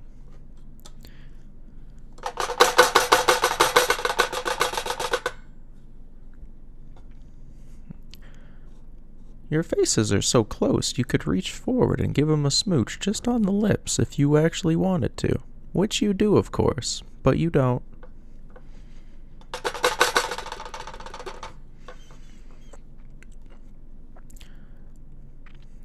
You look and you realize that full-name Paladin is asleep. His eyes are closed. And you wonder, if full-name Paladin's eyes are closed, where is this noise coming from? My goodness, you're tired. You want nothing more than to sleep, but this clanking noise coming from his armor just won't stop.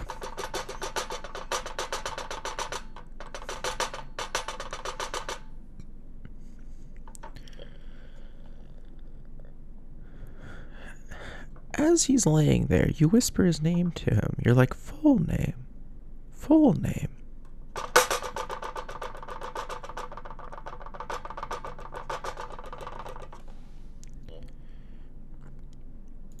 And yet, there is no response.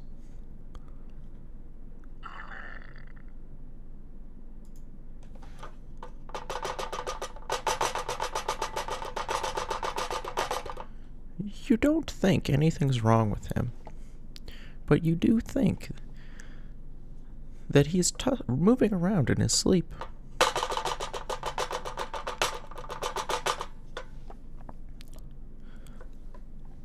Laying there with his eyes closed, full-name Paladin looks just like an angel.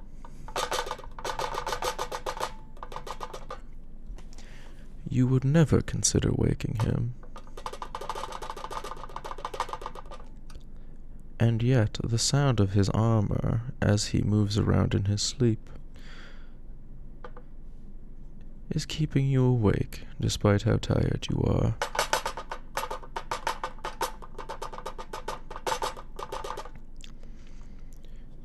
You think to yourself, what if the full-name Paladin is having a nightmare? Shouldn't I wake him up anyway?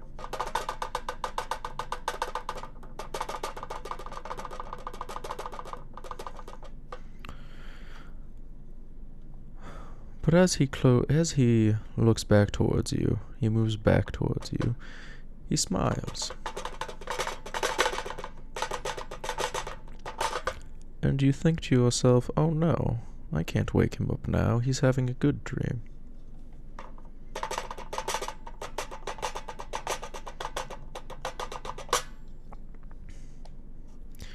You consider many things, many things, on how to go to bed.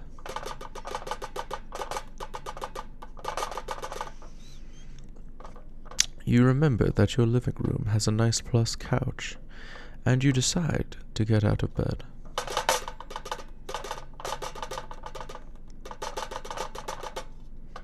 As you attempt to stand up and leave the room, though, you are slowly moving the covers off of yourself.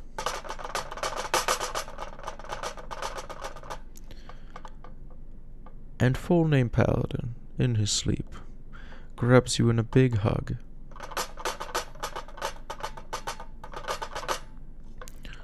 He will not let go.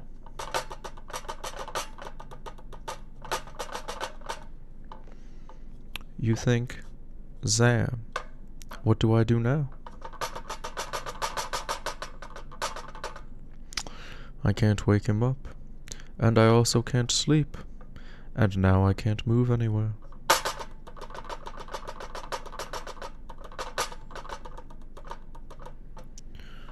Zam.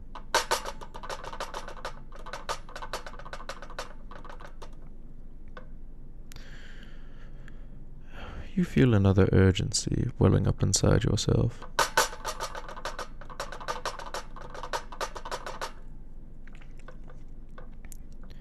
You have to go to the bathroom.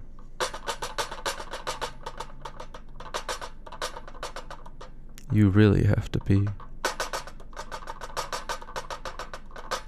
And yet full-name Paladin will not let you go.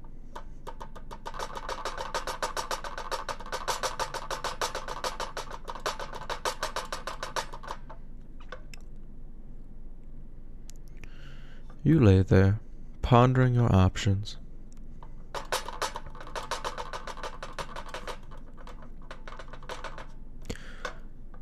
You consider wetting yourself, but dismiss that thought immediately.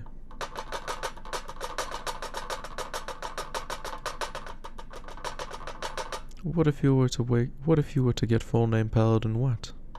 You would be so embarrassed.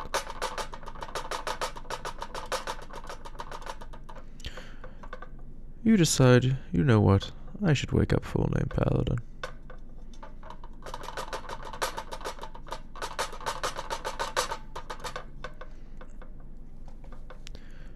You nudge him. But nothing happens. He does not wake up.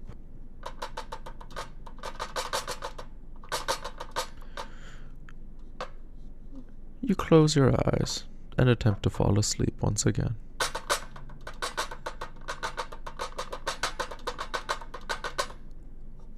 You lay awake with your eyes closed and you pray for sleep.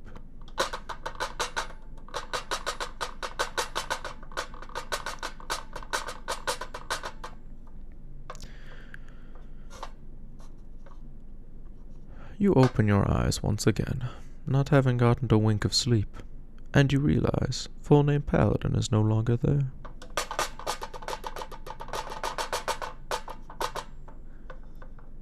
You are wrapped up tight in your blankets. You cannot move an inch.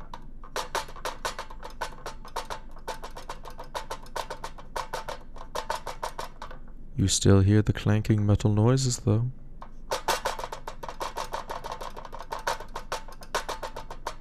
Where are they coming from?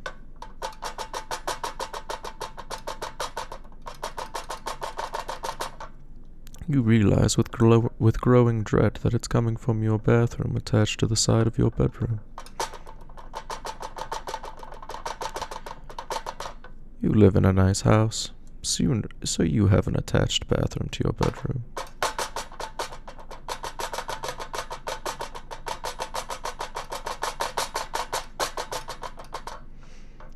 Full name Paladin steps out of the bathroom. It appears he has just gone to pee. You really need to pee as well.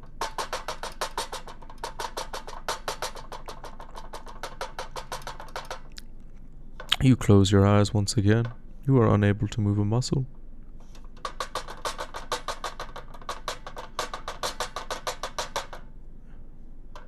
This time you believe you managed to fall asleep.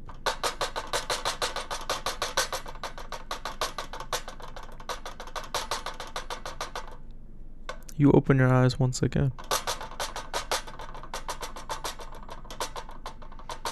You are not in your bed at all.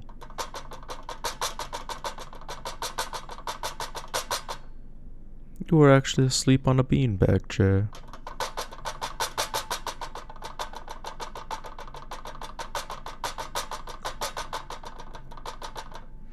The beanbag chair is in your room, but not even near your bed.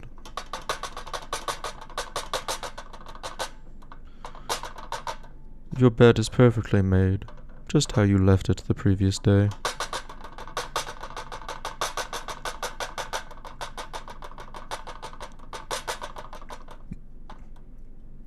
You wonder to yourself, was it all a dream?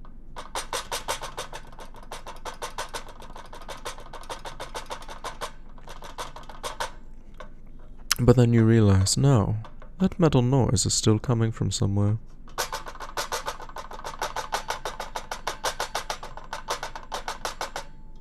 You walk out into your kitchen. It is the origin of the noise. And you realize that the banging noise is not from full name Paladin's armor,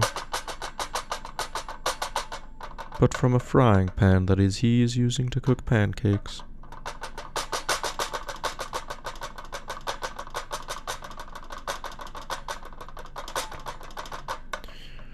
As he flips the pancakes, you see a perfect stack next to them. There's already 2 pancakes on the plate, and you think this third is going to go right on top. And you wonder, are these pancakes for me?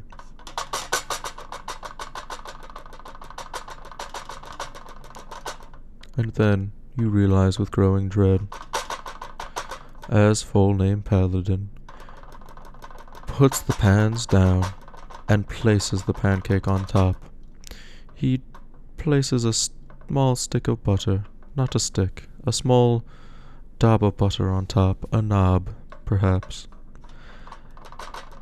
And he pours a little bit of syrup on top.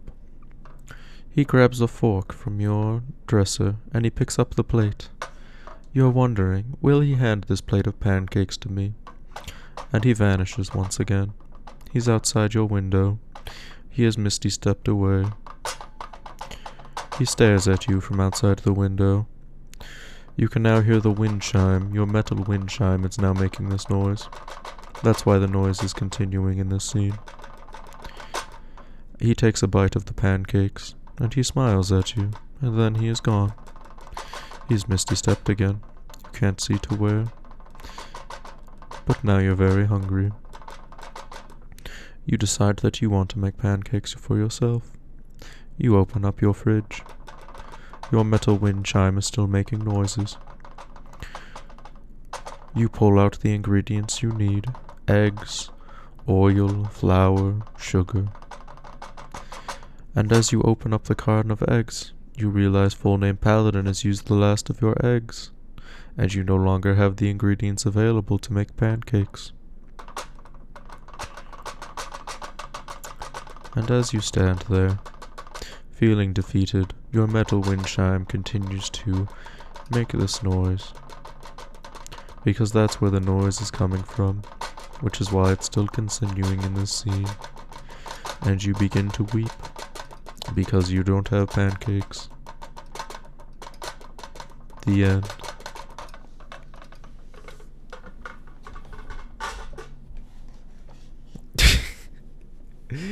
I can only imagine that was a horrible noise. And I don't think this was what my voice was at the start of the stream. I'm going to drink some more Milkus.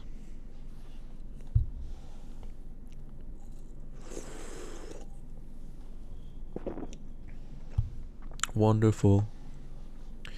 Let me examine what other things I have.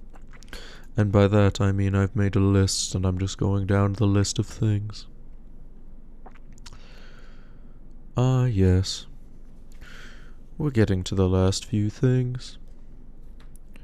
The first thing that I have, a list of words that I've prepared beforehand. We're going to go through some synonyms of the word evil as I whisper them into your ear. Are you prepared? You better be. Evil. Abhorrent. Abominable. Appalling. Awful. Disgusting. Distasteful. Dreadful. Foul. Fulsome. Gross. Hideous. Cringe. Horrendous. Horrible. Horrid. Loathsome. Nasty. Nauseating. Nauseous. Noisome. Noxious. Obnoxious. Obscene. Odious. Offensive. Rancid. Repellent. Repellent with an A instead of an E after the L. Repugnant. Repulsive. Revolting. Scandalous. Shocking. Sickening. Ugly. Objectionable. Brackish. Disagreeable. Dislikable. Dislikable spelled EA instead of A after the K. Unpleasant. Contemptible. Despicable. Detestable. Hard. Hateful. Unsavory. Unwholesome. Execrable. Lousy. miserable, atrocious, frightful, ghastly, grim, grisly, gruesome. Gruesome spelled Grew instead of Grue. Heinous. Horrific. Horrifying. Lurid. Monstrous. Nightmarish. Sick. Sickish. Sickly. Terrible, unspeakable, vile. You're tingling out of your mind, Beastbug. Incredible. That is truly the aim of this ASMR, to get you out of your mind so that I can send in the worms. Off-putting. Undesirable. Now that isn't a synonym for evil. How did that get in there? Unwanted and unwelcome. Now those I wouldn't consider to be part of evil at all. People love evil after all. Barbarous. Unchristian, uncivilized, ridiculous. Oh, but this one, distressing, disturbing, upsetting. Now those are evil. I've reached the end of my list. What should I do now? I think I'm going to...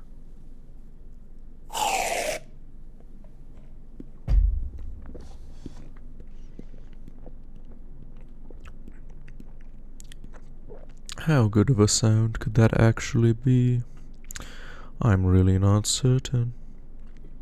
My goodness. What is the next thing on my list? Ah, yes. I suppose it is this. Though this does seem like a finale type of thing. No-name Paladin, being the idiot that he was, actually bought a slime kit thinking that he could use it for ASMR just because the slime kit had the word ASMR on it.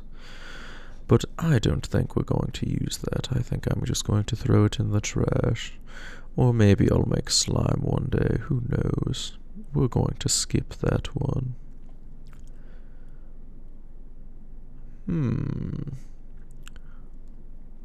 Should I do the finale then? Should I read this short story that I've prepared? Is it time? Is it?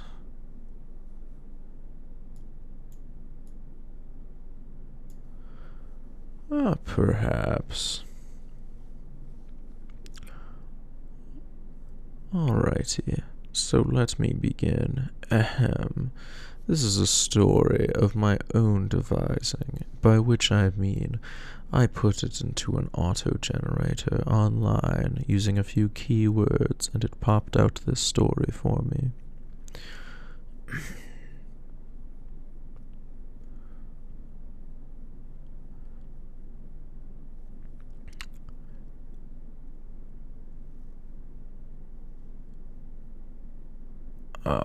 One moment.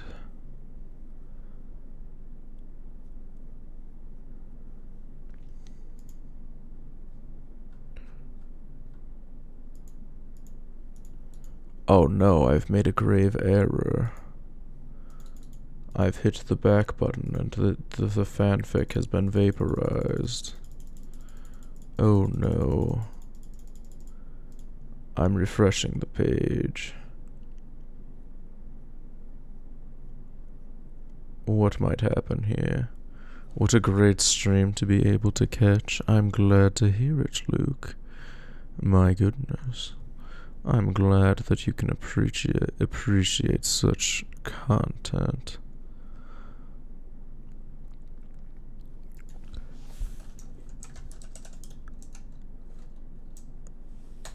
So now, allow me to begin. I've gotten the story back. Let me just increase the size of this text for my readability first, though. Ahem.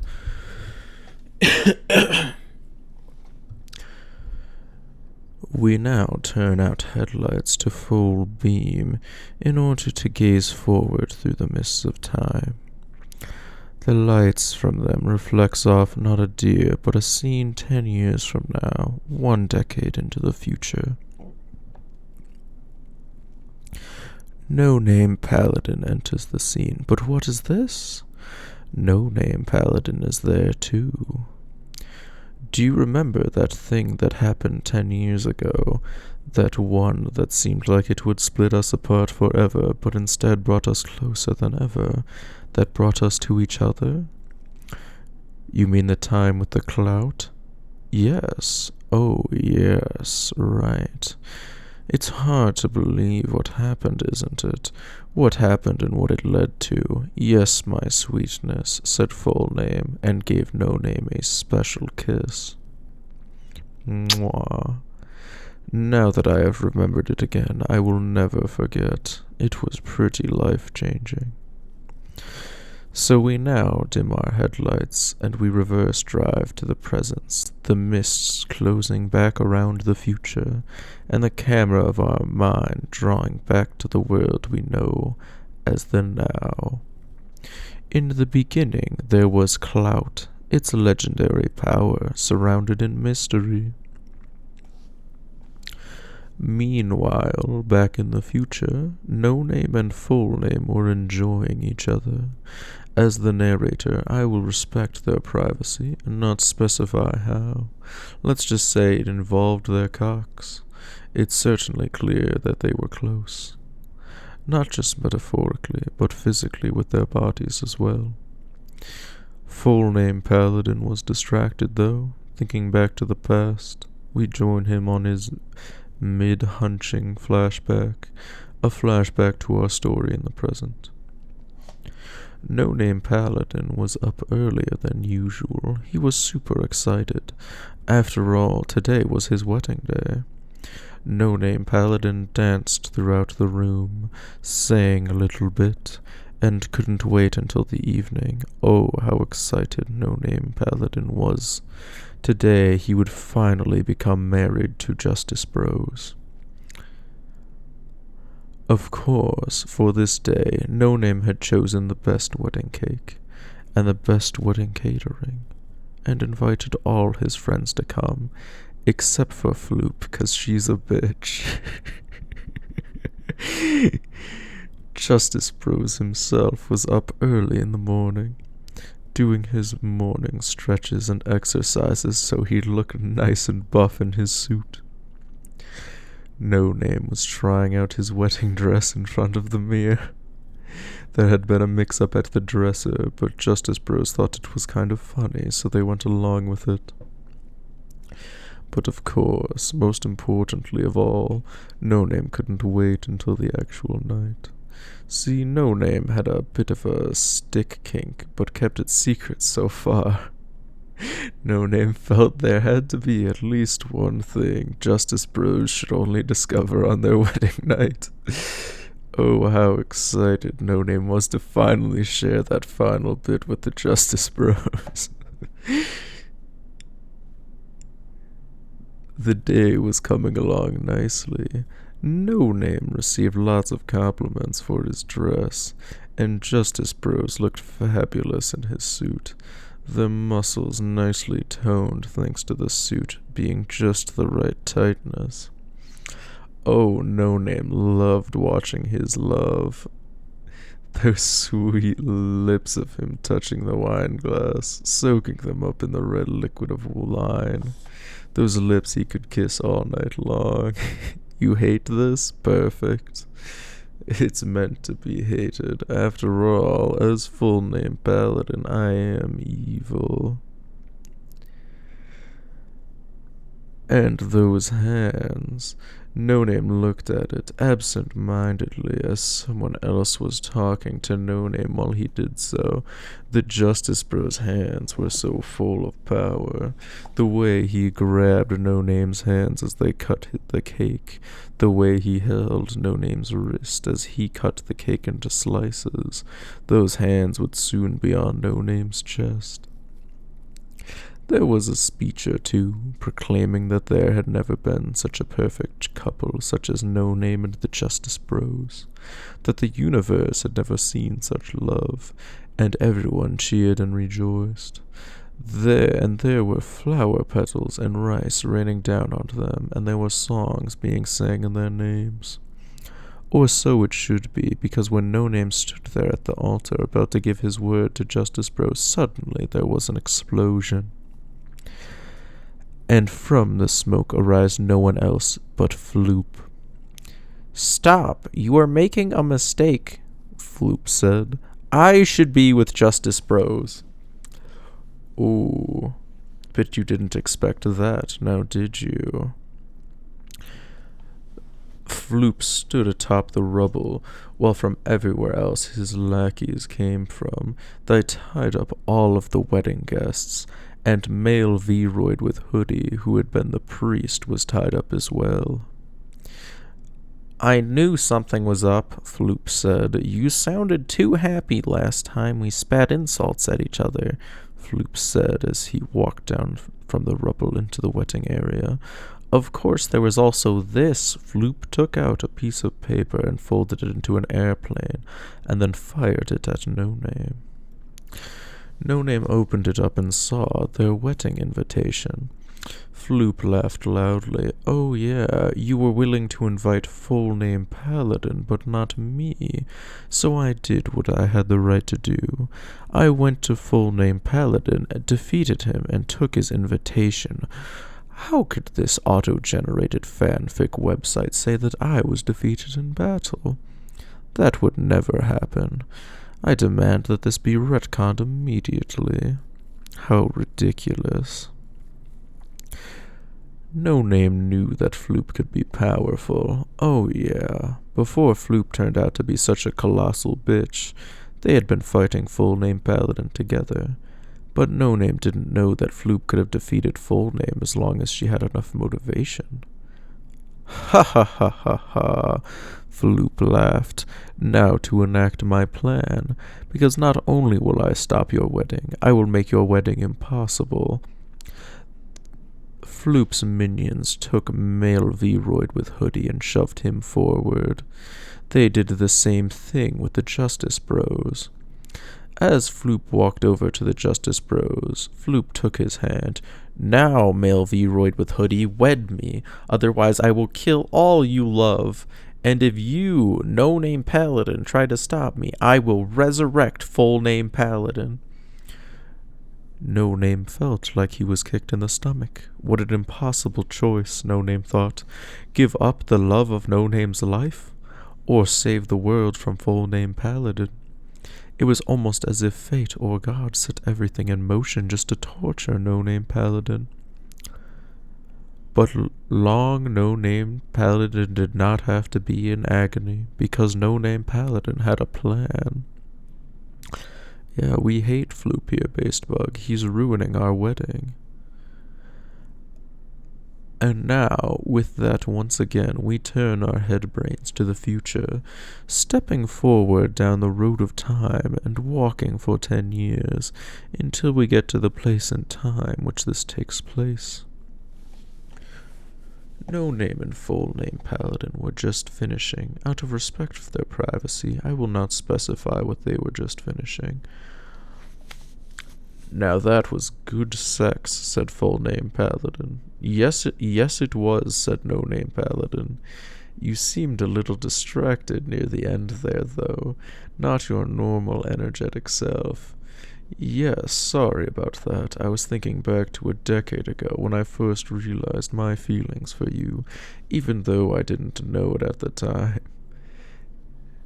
It's what my eyes It's what opened my eyes to what I felt to all along, the missing jigsaw piece to my heart in which you were the key to unlock.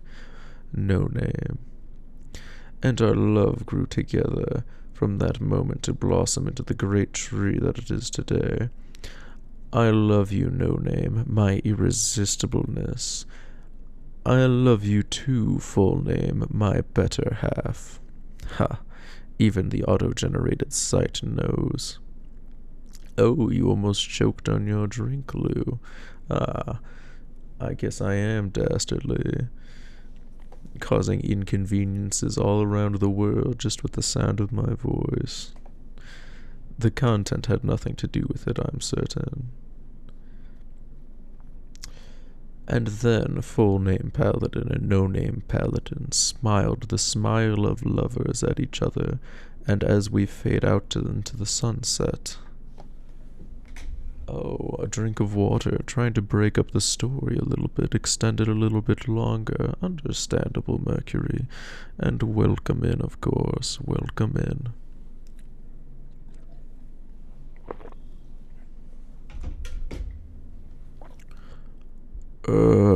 Said No Name Paladin, putting up his most bored voice. Well, I didn't really want him anyway. I just said that to rile you up. What? Said Floop in utter disbelief. Yeah, I was just so angry with you over, you know that thing, that I decided I was going to just marry Justice Bros to make you jealous. And then No Name thought of the one thing that would make his ruse even better. Because, really, said No Name, I love you, Floop. Floop stood there baffled. All of Floop's minions looked at them, unsure what to do now. You mean that? Said Floop.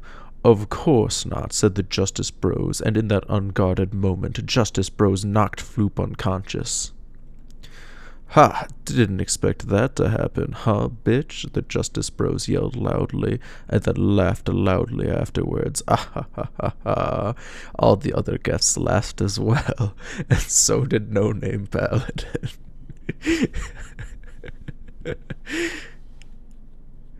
And afterwards, when the police came and arrested Floop... When the police came and arrested Floop, the wedding continued. And just as No Name Paladin predicted, in the evening, finally, he could show off his kink. And then it turned out that Justice Bros too had a secret, and he whispered to No Name, taking off his shirt and revealing that he had been wearing nipple clamps this entire time. And that was kind of hot. No... No Name thought... No Name thought that this had just become a really, really nice night. Although deeply somewhere, No Name felt a little doubt over his proclamation of love towards Floop. Maybe there was a core truth in it. Maybe their rivalry was nothing more than elaborate foreplay. Nonetheless, it was too late now. Justice Bros was No Name's life partner now. Although, maybe when Floop finally came free, No Name might be able to convince Justice Bros to explore more kinks with the both of them. The end. That story didn't make any sense.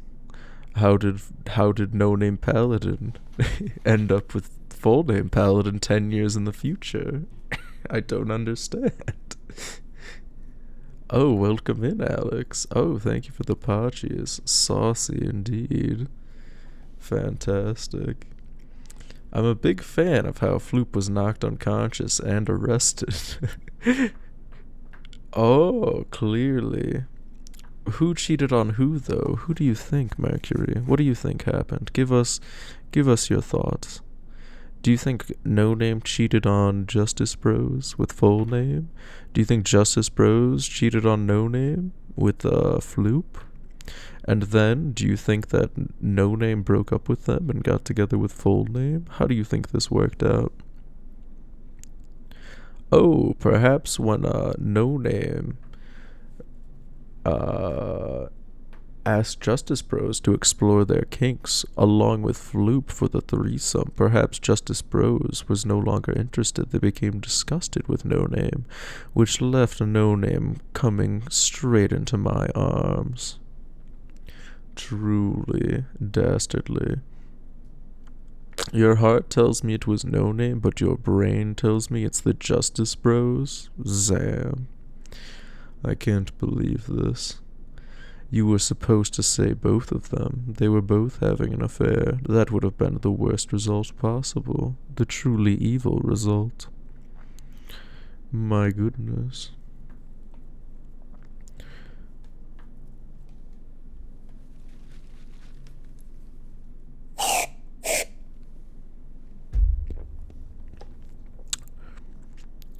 Oh, Alex, thank you for being the first person into my stream. Welcome in, welcome in.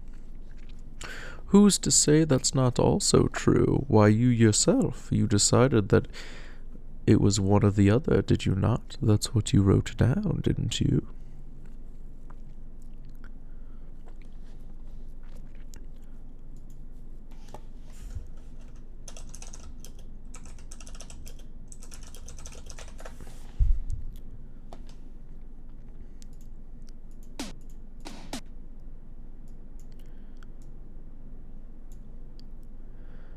And now we're at the next portion of the ASMR stream. Don't worry about what you heard, you didn't hear anything.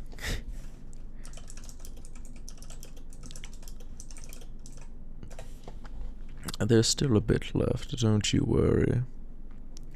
You thought that the fan fiction would be the piece de resistance, the thing that would cap off the entire ASMR event. Well, you were wrong.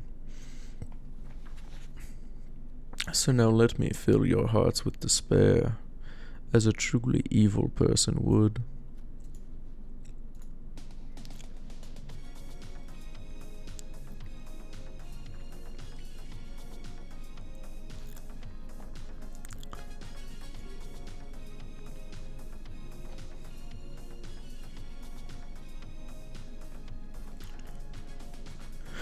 We're no strangers to love. You know the rules, and so do I. Our full commitment's what I'm thinking of. You wouldn't get this from any other guy.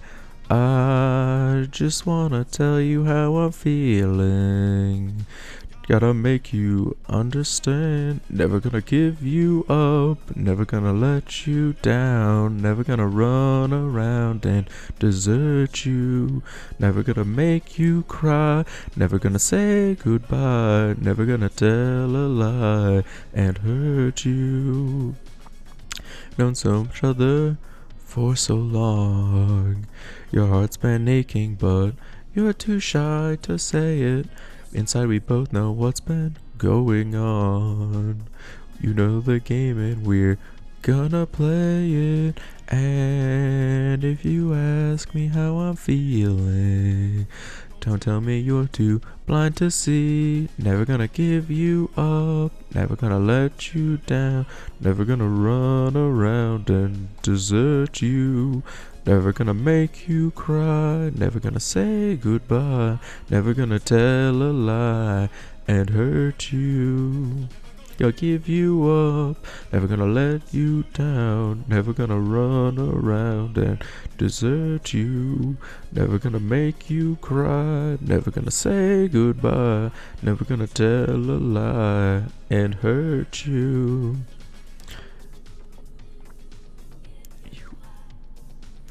Ooh, give you up. Never gonna give you up. Never gonna give. Known each other for so long. Your heart's been aching, but you're too shy to say it. Inside we both know what's been going on. We know the game and we're gonna play it. I just wanna tell you how I'm feeling. Gotta make you understand. Never gonna give you up. Never gonna let you down. Never gonna run around and desert you.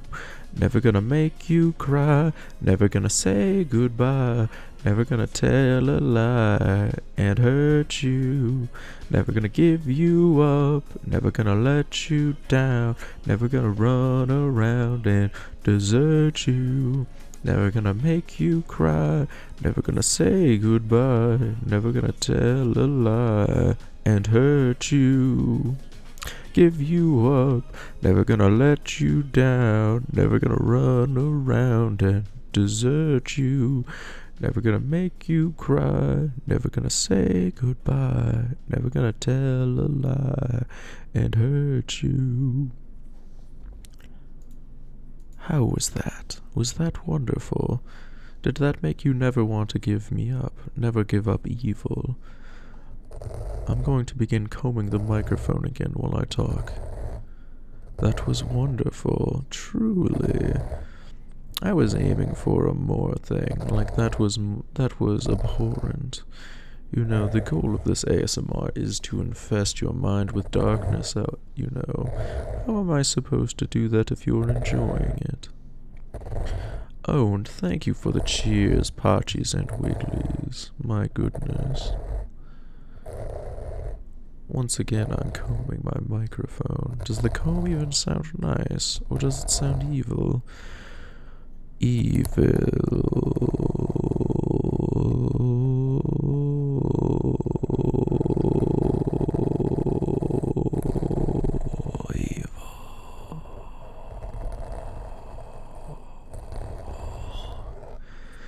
Thank you for the evil, Mercury. My goodness. It sounded pleasantly evil, wonderful, truly, truly wonderful. I'm looking around and trying to determine if I've used the last of my items that I've set aside for this ASMR. I think I just might have. Oh, I forgot. I also bought some random stuff from the grocery store while I was there due to, that image that Glooby posted online. One moment.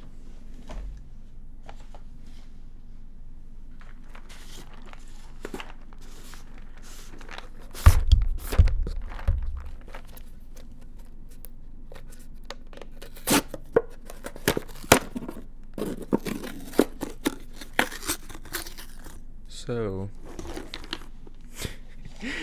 once again, you walk down into your kitchen, and no-name Paladin is eating your food.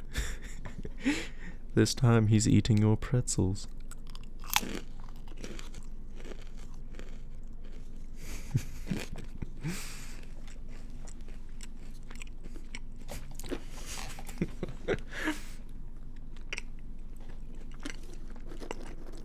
You can hear him crunching away. You're like, damn it. Please. I have bills to pay. I can't feed you, full-name Paladin. Please stop eating my food. I'm desperate. I live paycheck to paycheck.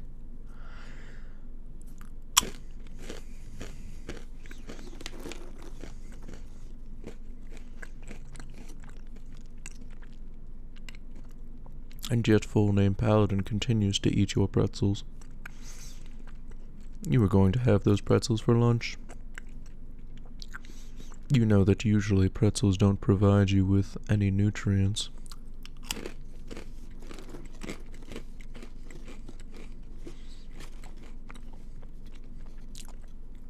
But these pretzels were filled with peanut butter. They were great value pretzel nuggets. Peanut butter filled. You had been hoping to devour them for lunch. Certainly the peanut butter made them healthy.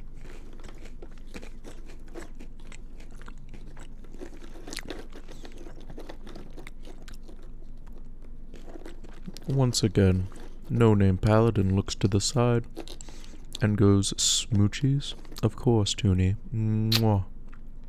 Mwah. Mwah. Mwah. Mwah. Mwah. Mwah. Mwah. Mwah. Mwah." You are still not certain who this Toonie is. You believe him to be looking at empty air. But then, once again, you're not certain if full-name Paladin is a figment of your imagination either, so what would be strange if he had a figment of his imagination as well?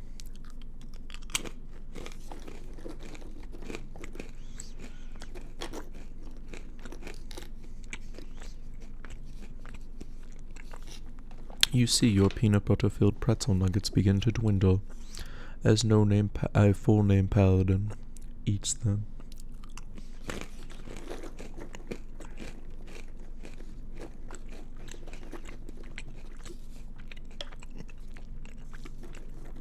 Of course, no-name Paladin is nowhere to be found. He cannot save you from the full-name Paladin. Oh, Sir Paragon of Evil, I have to go now. Thank you for the relaxing, creepy, and romantic moments. Goodbye. Ah, goodbye, Noi. Thank you for coming to hang out with me. I hope that I've fully infested your mind with darkness. Have a great rest of your day.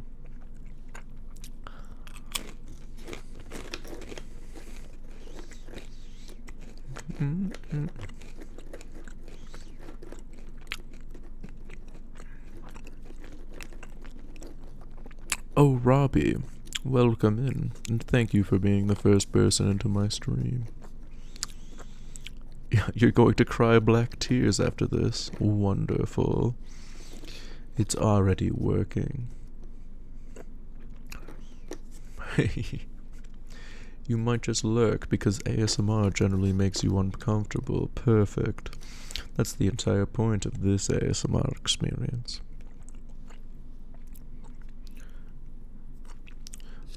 Once again, you see full-name Paladin looking off into the distance. You're not certain who he's talking to. Who is this Robbie person? And who is Noi? Either way, you're very confused.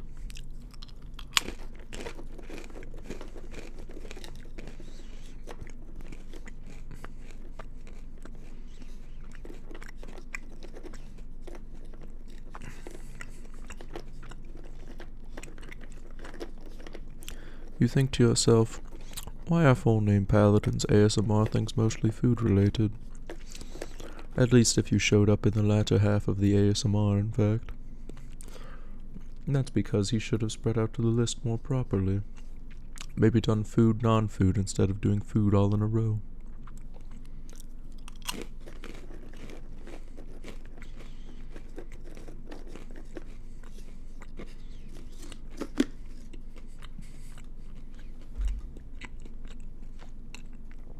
Full-name Paladin sets down your jar of pretzels, and you think to yourself, thank goodness. Finally, maybe he will leave me alone.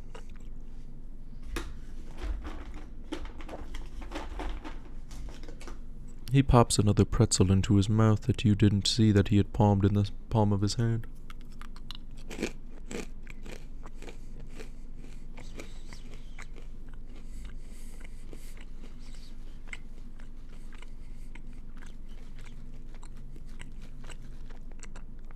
With growing dread, you realize that full-name Paladin is heading towards your fridge. He's opened it up. What's he pulling out? With horror, you realize that it is your can of whipped cream. You just bought that can. How could he do this to you? He leans his head back.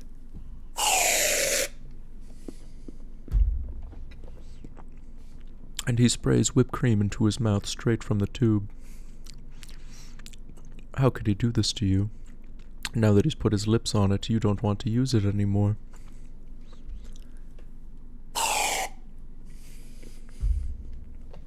It was a full can. Now you're going to have to throw it away. Truly, this full-name Paladin is dastardly.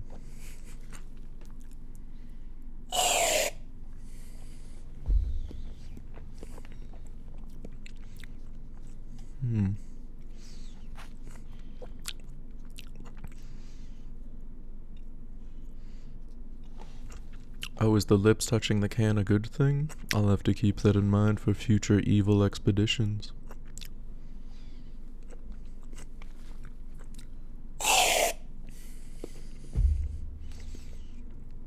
Oh, Glooby, welcome in.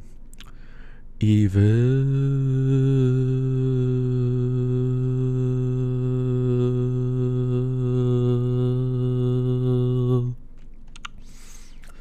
As full-name Paladin shouts evil. Oh. He takes one last draught from the whipped cream can before setting it back into the fridge.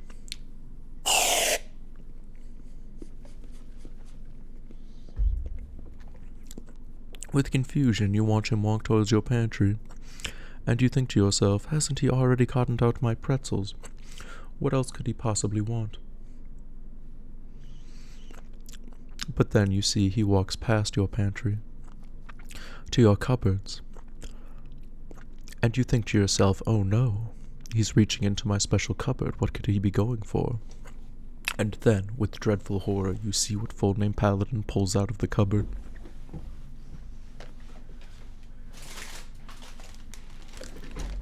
It's your limited edition Oreo 110 birthday Oreos.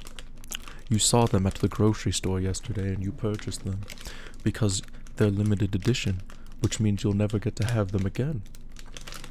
And then, with dread, full-name Paladin opens the package.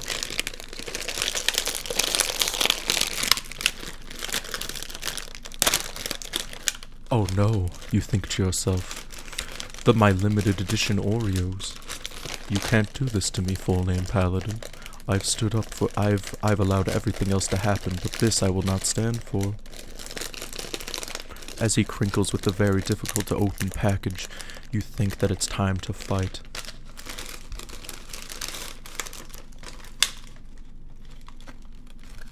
Full-name Paladin pulls out an Oreo.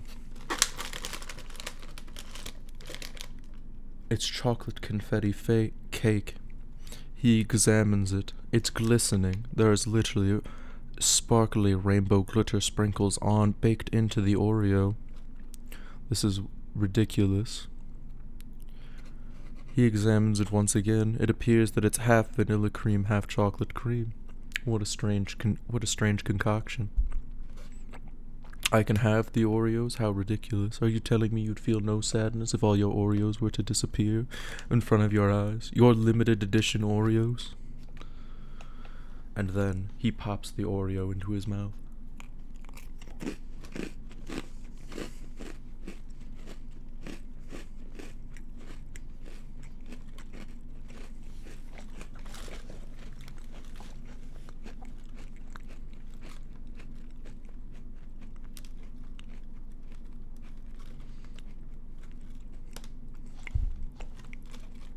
Full-name Paladin makes a face at you. They're really not that good. What a shame. You had looked for the Toffee Crunch Oreos everywhere in the grocery store, but you could not find them. What a shame, truly. You wanted those Oreos more than anything. But having settled for these limited edition birthday Oreos, you did not want to let them out of your sight, even if they did taste bad. With a grimace, full-name Paladin puts another Oreo into his mouth because he knows that you wanted them.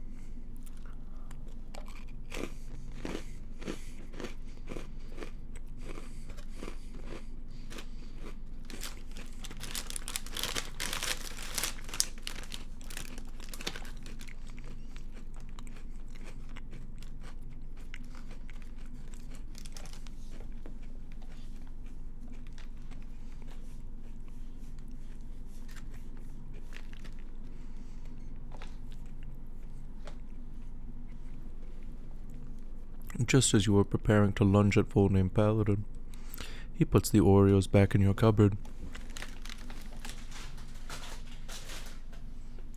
He walks back to the box of pretzels. Those Oreos must have really tasted bad. Perhaps full-name Paladin did you a favor by eating some of them.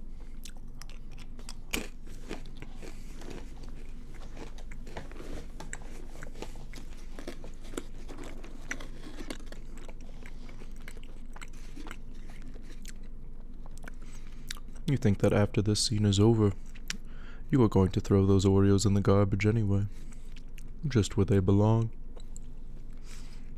As you have this thought, full name Paladin reaches the pretzels and pops one into his mouth.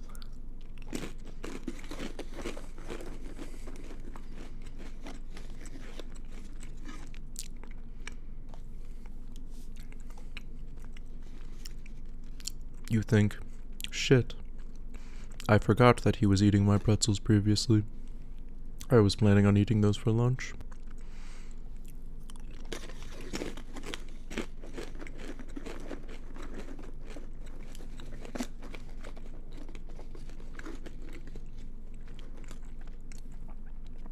And yet full name Paladin just continues to eat them, no regard for your feelings. Or perhaps he's eating them because it knows that it causes you discomfort.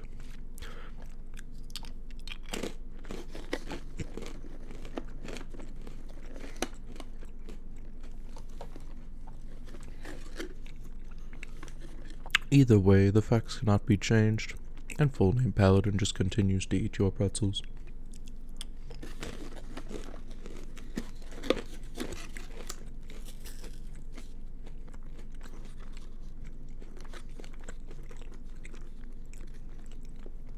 You were going to fight full name Paladin to the death for your Oreos, but you think that you can just let him slide with the pretzels for now.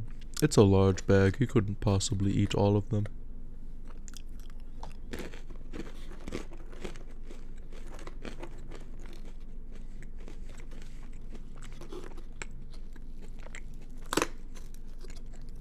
You do, however, hold your head in despair over the pretzels that you do lose, despite the fact that you are not willing to risk your life for those pretzels.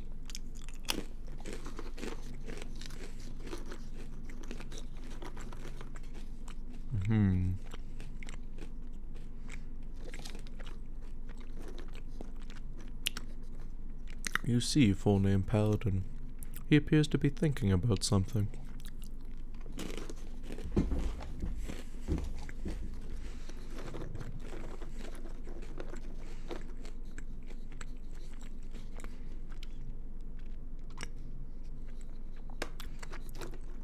You think he might be considering how to end this scene, because he has been eating a lot of food during this ASMR stream and is very full, and wishes to no longer eat your pretzels.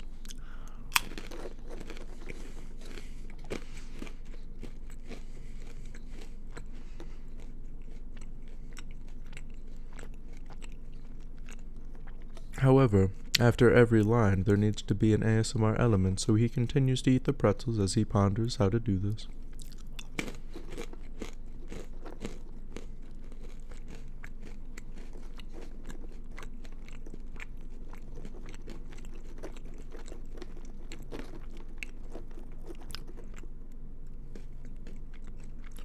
Eventually, full name Paladin walks over to you.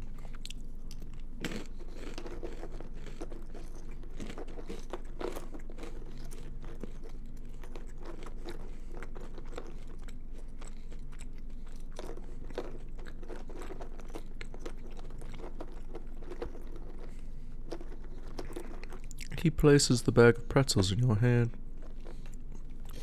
You think, oh, he's giving me back my pretzels. I guess he really is full and will just leave this time. I guess it's fine that I only lost a few pretzels.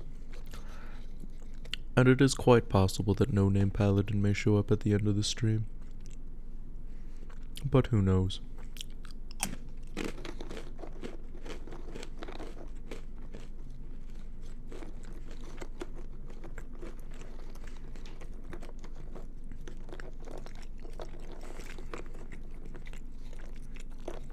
As you are holding the bag of pretzels, you're holding it from the bottom, and suddenly, full name Paladin grabs the bag of the pretzels by the sides.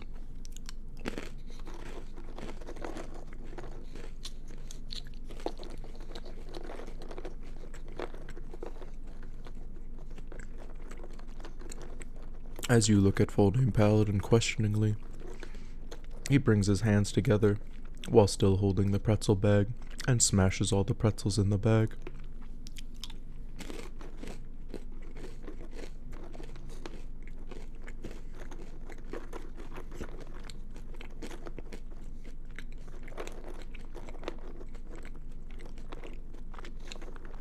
You look down at the bag, and you see that no full pretzels remain, only broken pretzel bits.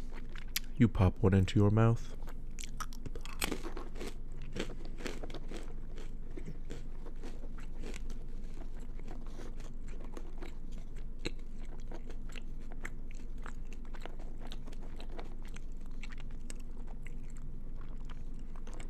You look up at full name Paladin.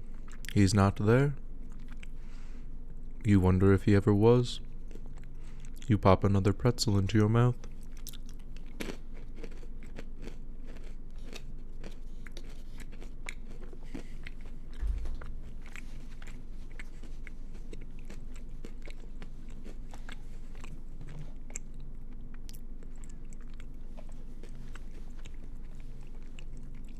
You are left pondering there, no longer eating the pretzels, because the narrator doesn't want to.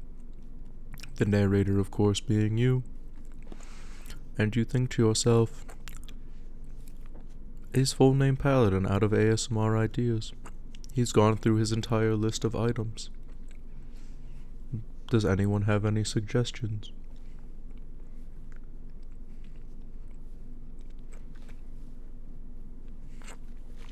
You suddenly look up and you see full name Paladin at your fridge.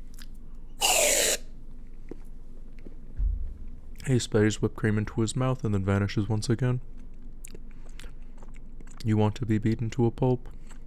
I'm considering how this could be possible.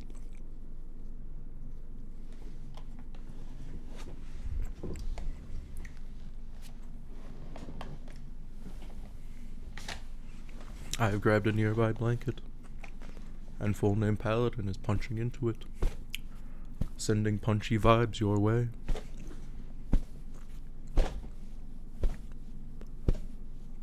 I'm wondering if this is working in the slightest. You want me to gargle? That's an excellent idea, Atlas. Also, welcome in, Atlas.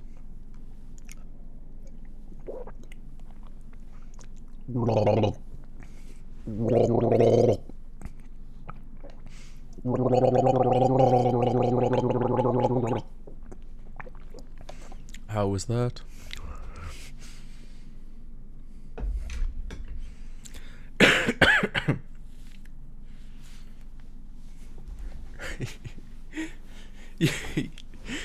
You wake up one morning and you walk into your bathroom.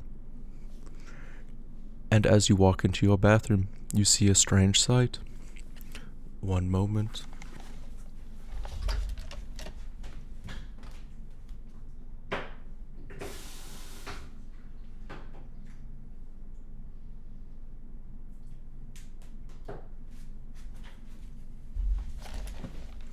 It is full name Paladin. He's in your bathroom. He's holding your electric toothbrush. With horror, you see him raising the electric toothbrush to his mouth. And he begins to brush his teeth.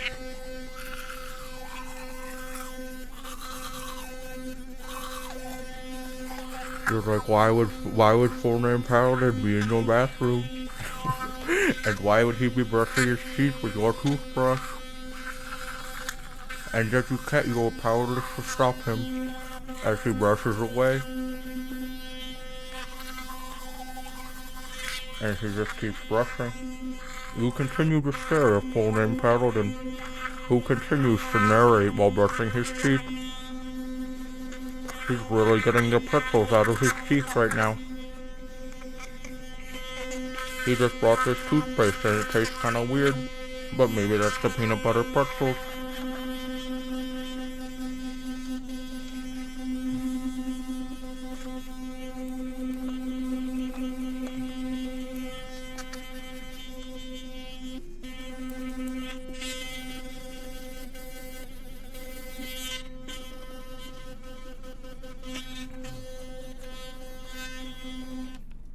He leans into the microphone and starts brushing his teeth without the vibration function to see if the brushing gets picked up better.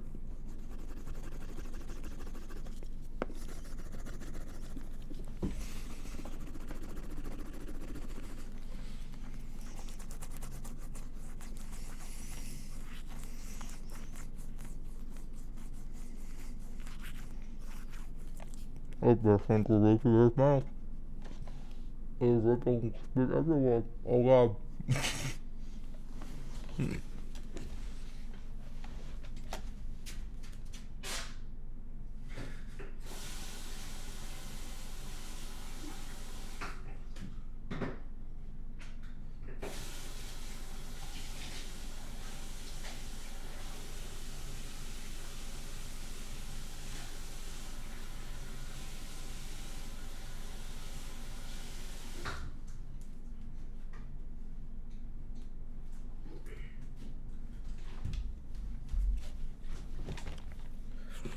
Full name Paladin spits into the sink, evacuating all toothpaste from his mouth.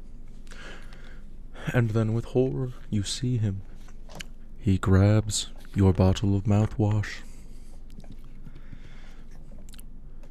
You think that he's going to pour a little into the shot glass that you have, just for mouthwash, but instead he starts raising the entire bottle to his lips. He wouldn't dare. He would never do such a thing. Drink mouthwash straight from the bottle. That would be ridiculous. And yet he does.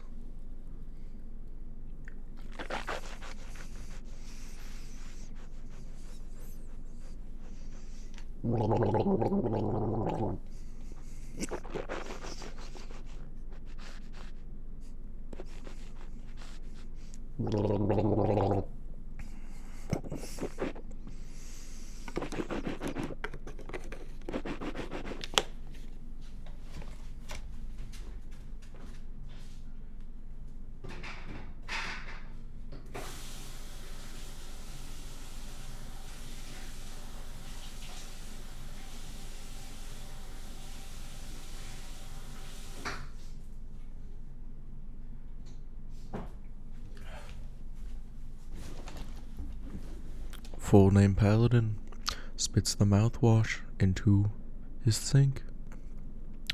You feel violated. You're going to need to get a new head for that toothbrush, and probably a new bottle of mouthwash. As you are staring at and pondering your mouthwash, you notice that full name Paladin is gone. You think that that's very odd. He didn't floss. How strange.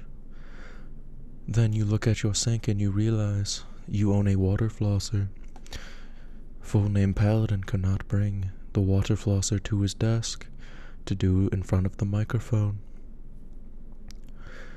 You stare at the toothbrush and you realize deep down into your heart that you know what, you will use that toothbrush. It's basically a family heirloom now. Truly wonderful.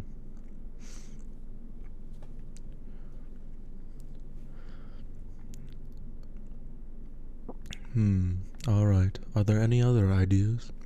I'm open to suggestions, if we want to continue the stream further, though I have done everything that I have prepared.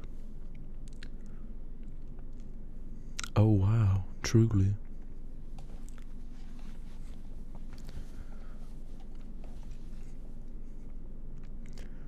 I could bang some more pots and pans. I actually have a fork that I haven't used. What was I planning to use with this fork? I brought it up with the pots and pans that I was banging earlier. I could scratch the microphone with the fork. How does that sound? It's a fork. I don't know what else to say. It's a fork. Stab Lou with the fork? Of course. I'm jabbing my microphone with the fork. Do you feel stabbed? Do you feel assaulted? Do you feel like you are perforated and bleeding?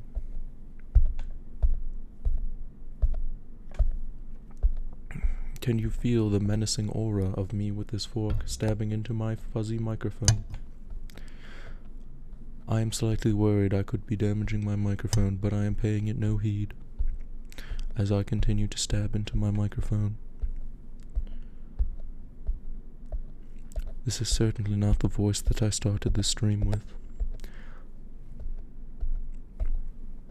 But sometimes that's just what happens when you do voices.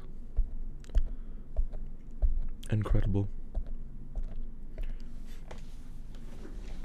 I wish I was dead, Zam. No, you must continue on so that you can continue to suffer, as true evil takes hold of your heart. Dedication to the craft, truly. I am stabbing away. Stab, stab, stabberoo. I am setting the fork aside now. I am now scratching the fork on my wooden comb.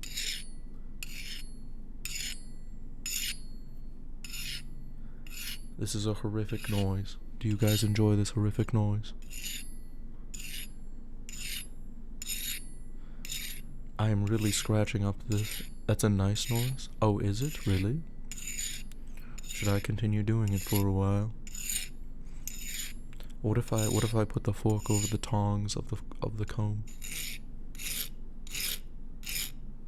That sounds a bit worse. What about the other side where the tongs are wider? I tried wearing headphones and I literally can't. Oh my god. Not so nice? Okay, understandable.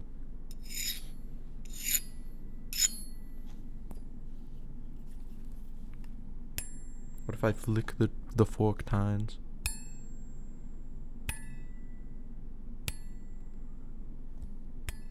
How is this noise? This kind of hurts my finger though.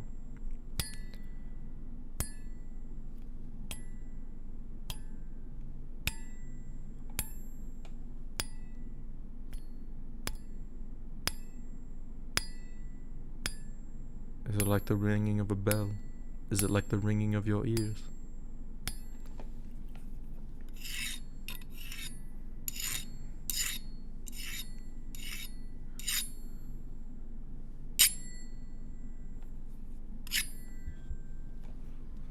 What else do we have here?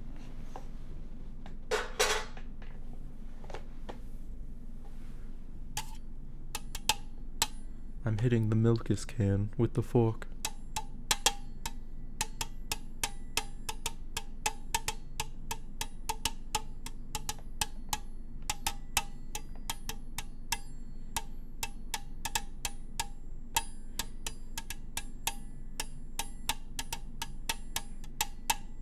You walk into your kitchen and you see full-name Paladin. He is beatboxing with a Milkus can and a fork.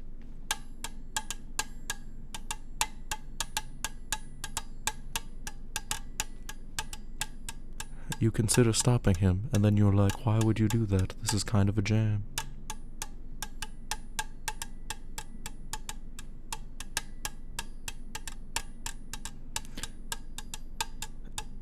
As you continue to dance, you realize that he's becoming more and more out of tune and off key. You no longer think that the beat follows a rhythm, and yet you cannot stop dancing.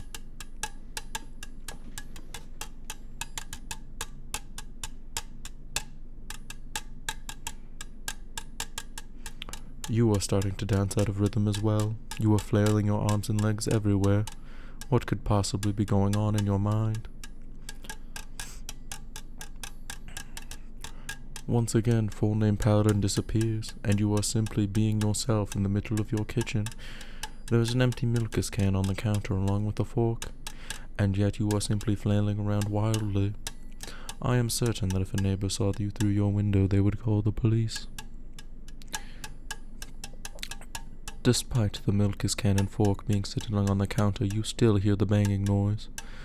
You think the rhythm is starting to make sense, even though it is still chaotic, but you are uncertain if this is just your psyche coping with your descent into madness. You look over. There's two 15-year-olds. They appear to be filming a TikTok with you as the main focus.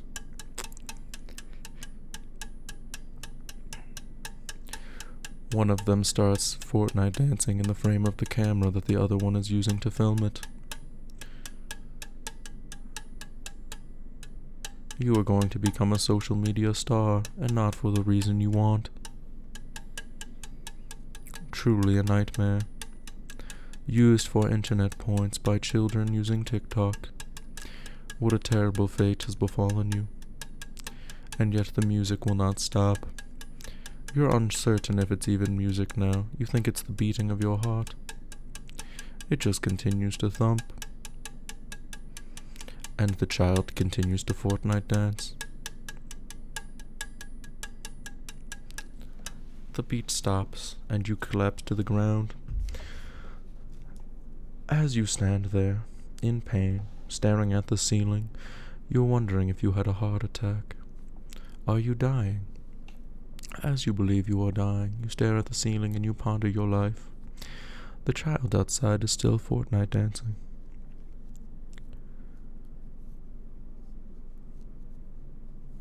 My goodness.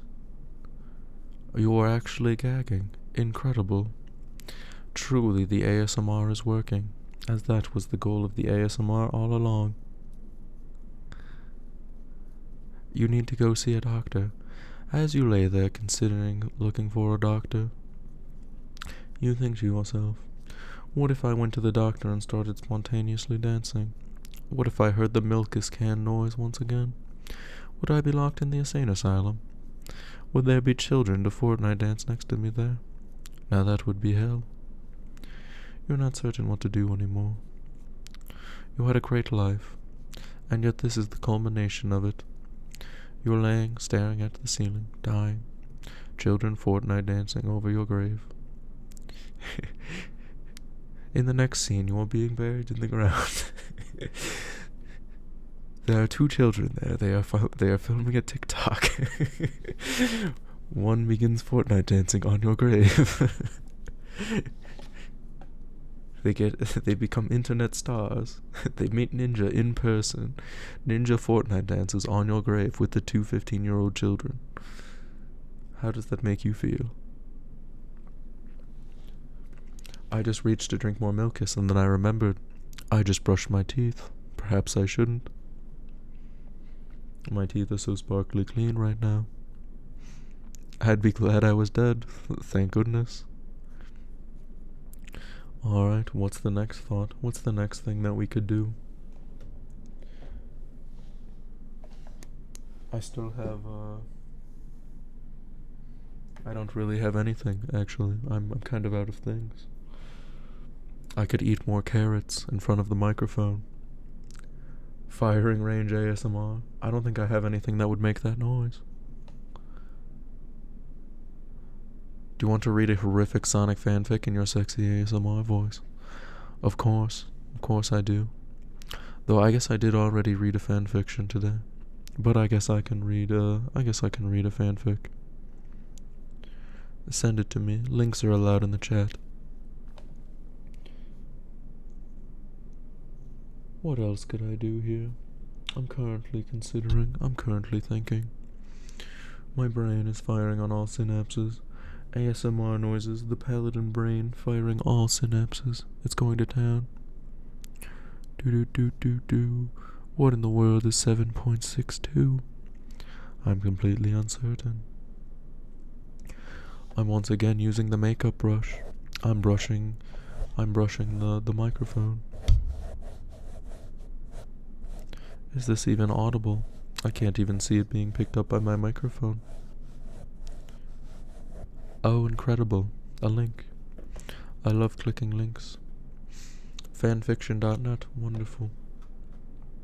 Oh, it's relatively short. This is incredible. Oh, it has like 20 chapters. We're going to read the first chapter. Oh, Sonic High School. Wonderful.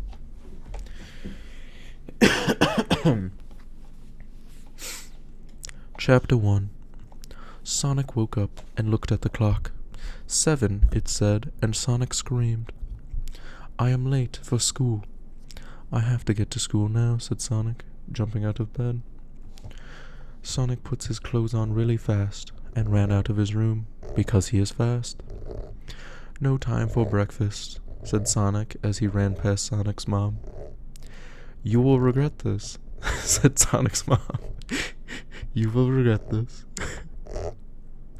Leering at him from the kitchen stove, wearing aprons and oven mitts on her hands. Sonic did not care. He was late. Sonic ran outside and ran into the bus stop where people were getting on the bus. Tails, Knuckles, wait for me, said Sonic as he ran towards the bus. You will regret this, son.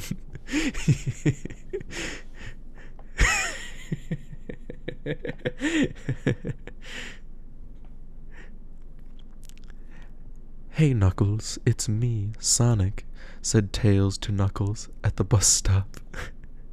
He is late, said Knuckles to Tails before getting on the bus. Sonic ran so fast to the bus, and he got on the bus after Tails. Just in time, said Sonic.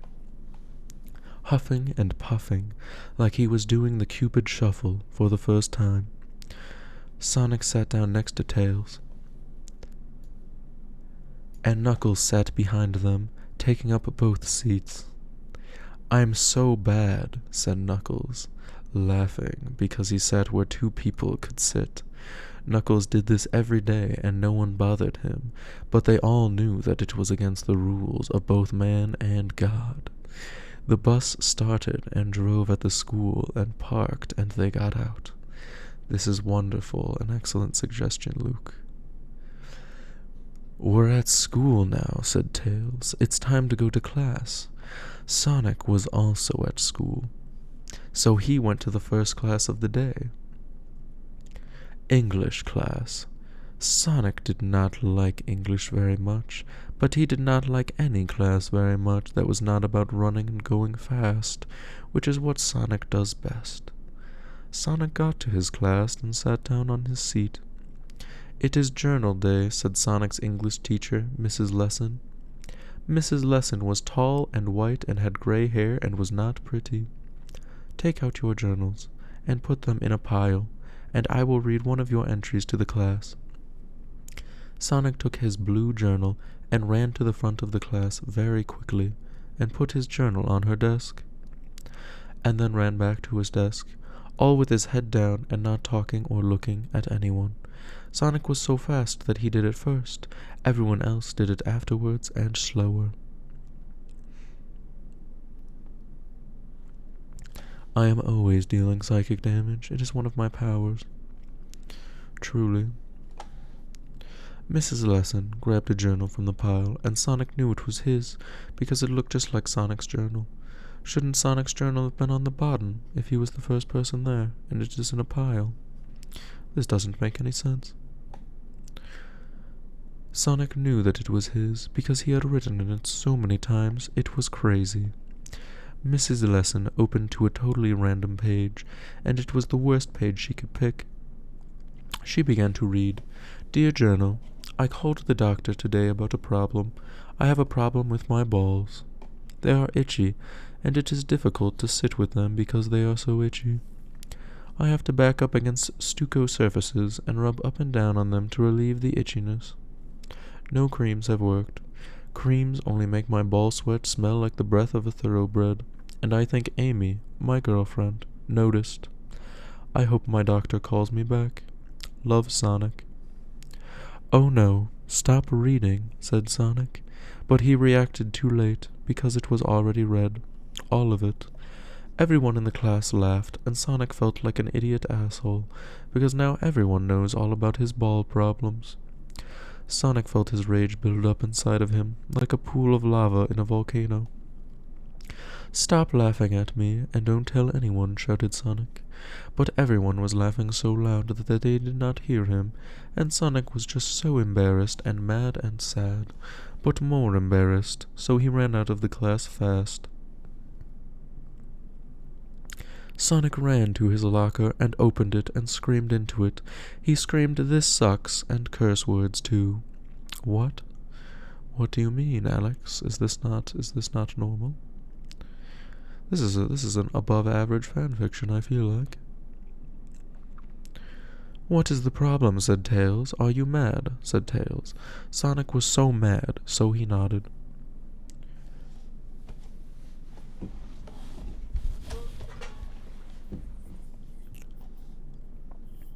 You should tell everyone that it's okay to have problems with your balls, and that they probably have problems that they don't want everyone to know about too.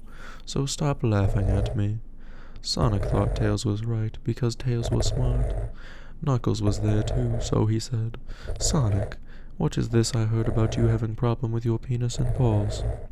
Sonic was so mad again that he punched Knuckles and he ran away quick.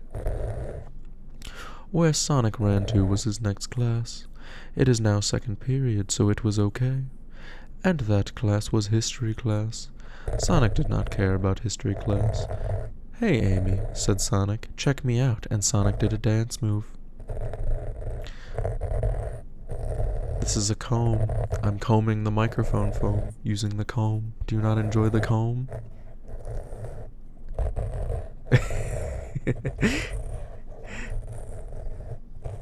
Wow, cool. Let's kiss, said Amy. And Sonic and Amy kissed right there in the class. And some of the other people in the class watched, but the teacher wasn't there yet, so they didn't get in trouble. And who was going to tell Sonic he can't kiss his girlfriend in class? Amy kissed Sonic so hard that he was thinking, let's have sex, but he didn't say it because the teacher would show up by the time they started having sex in history class. Sonic kissed back really hard, and it was sexy to everyone. I need to scroll down in the fanfic. The teacher arrived, and they did class, but Sonic just looked at Amy the whole time, who was sitting next to Rouge. Amy and Rouge talked, and they looked at Sonic sometimes and laughed. And Sonic thought Amy was telling her how awesome Sonic kissed her, but it was not. Rouge was telling Amy about Sonic's gay balls problem, and Amy, Sonic's girlfriend, but she thought it was the funniest thing ever. Class ended, and Sonic went to Amy quick, and did not stop on the way. Hey Amy, why did you go telling Rouge about how hard we kiss, smiley face? Said Sonic, with a smile on his face that meant he did not care that Amy did this and really wanted her to because it made him look cooler. Actually, Rouge was telling me about the problems with your balls and penis and butthole, and that everyone found out about it in your English class. Wow, was Sonic surprised. He did not know what to say. End of chapter. You showering now? No. This is compressed air.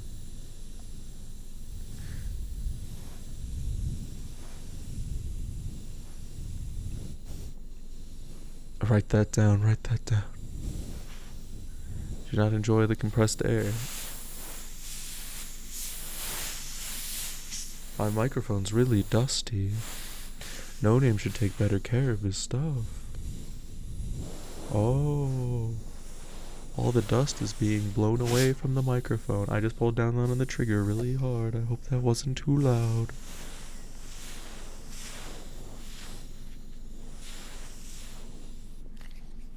What's wrong with Sonic's prickly dick? Everything. Oh yeah, we're cleaning this microphone now, baby.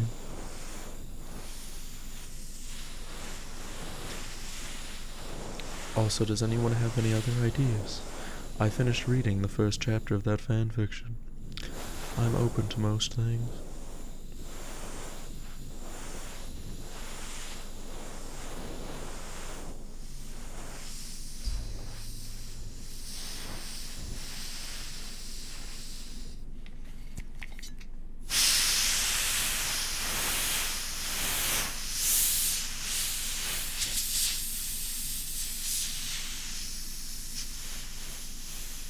The next 19 chapters, perhaps. Should we?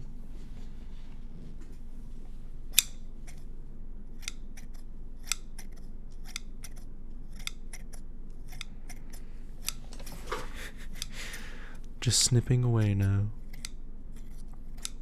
Should I go to chapter 2 then? I suppose I can go to chapter 2.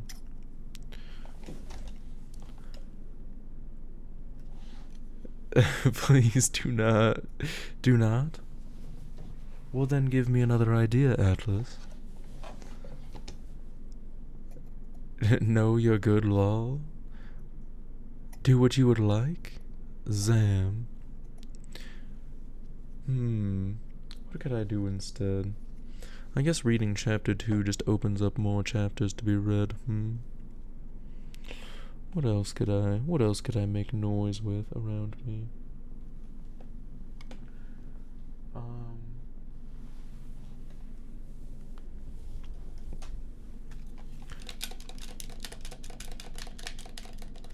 You walk into your room. You see No Name Paladin on your Xbox 360. He is playing a fighting game. He is pulling off a sick combo.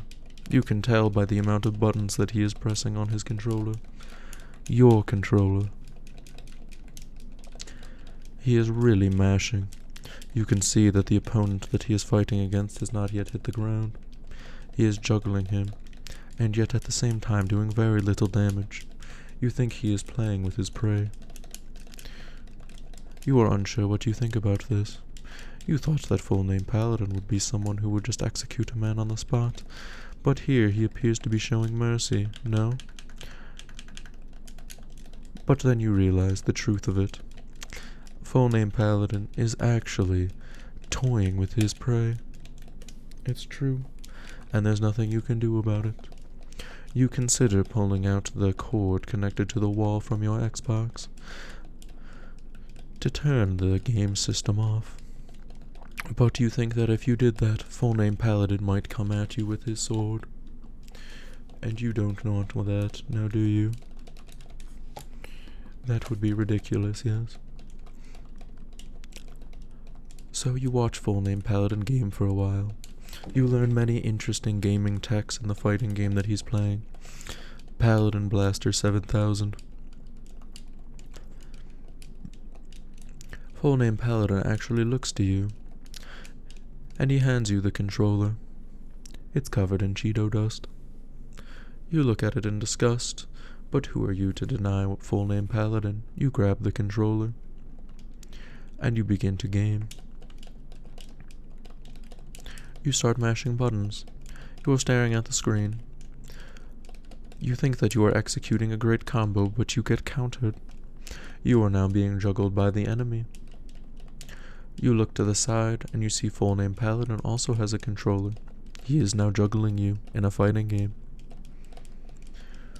He smirks at you, and you look back at the screen. The KO button flashes. You look back at Full Name Paladin, but he is not there. You look at your controller. It is still covered in Cheeto dust. You look at your lap. There's a bag of Cheetos there. You lift a hand to your mouth in horror and touch your lips. You realize that there is Cheeto dust on your lips, and then you begin to sob.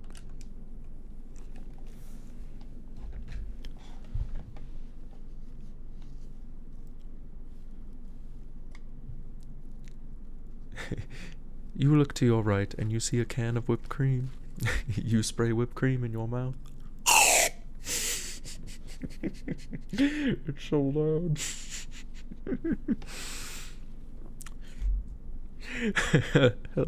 Hello there, Callus. Welcome in. Did you enjoy the whipped cream? Truly wonderful. Truly.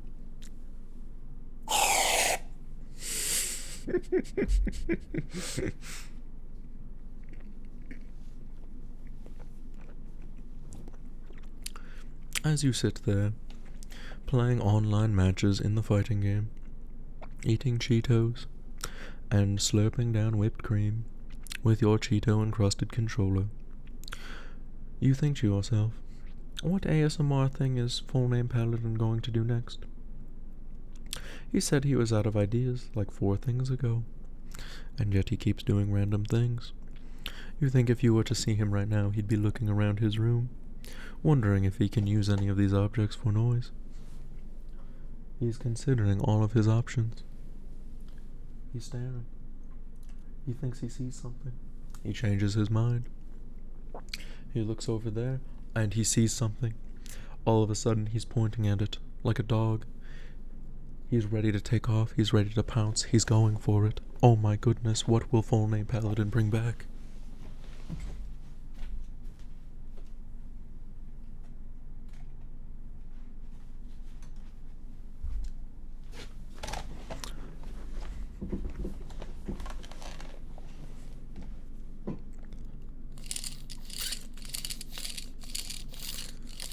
You go into your garage and you see full name Paladin. He's doing a bit of woodworking. Currently he's measuring. He has a tape measure. He is just flicking the tape measure back and forth. It's very loud. He's uncertain about this ASMR tool. Also, why does he have a tape measure in his room?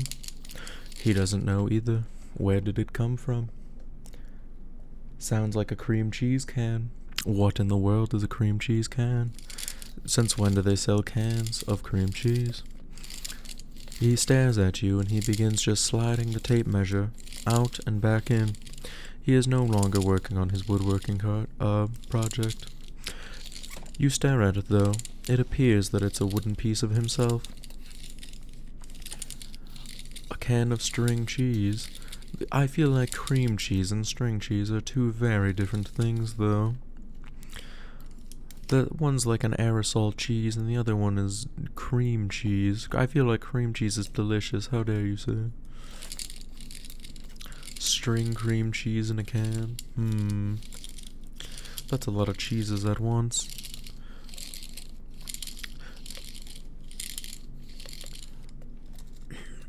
But as you see full name Paladin, he's elongating the tape measure as far as it can go. He's looking at it, staring at it, no longer paying attention to you. The tape measure becomes unrigid and snaps in the middle. He's failed. He looks so sad. You can't handle seeing full name Paladin this sad. It fills you with dread. Oh no. He tried to straighten it out and it didn't work. He returns the thing back. It makes a really long clacking noise. And then he starts looking for other things to make noise with around your garage. You're like, what would he pick next? Who knows? It could be anything.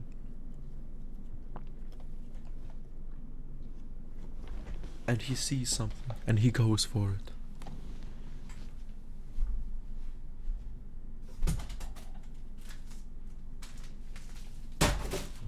And he drops it on the ground.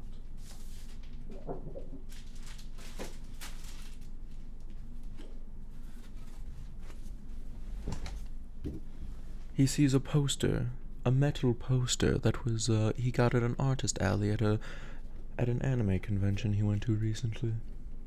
It's a metallic Snorlax, and he starts flopping it in front of you.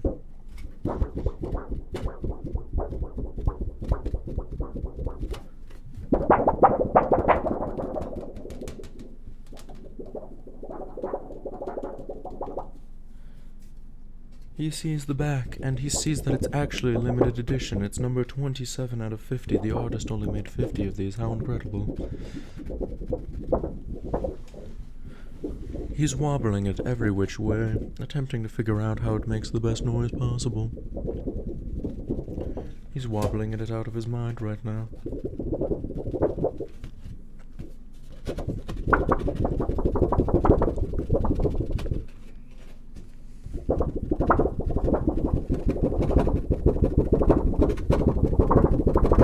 He's shaking it furiously, attempting to make a wobbling noise.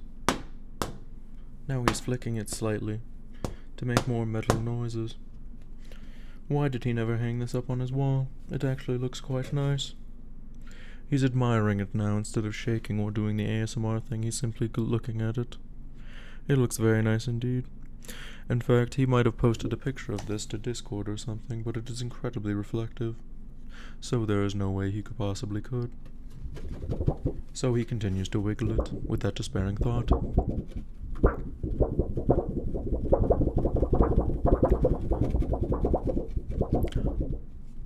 As he is hearing this wiggling noise, he hears a sound. Full name Paladin. He looks to the entrance of the garage. You do not hear the noise, but you look there as well. And who else do you see? But it's no name Paladin.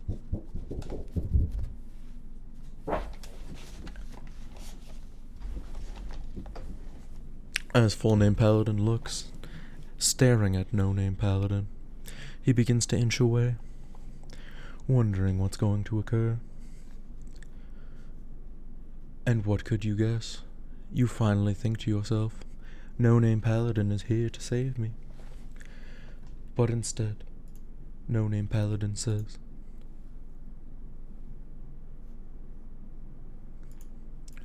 What are you doing with my limited edition poster, you son of a bitch?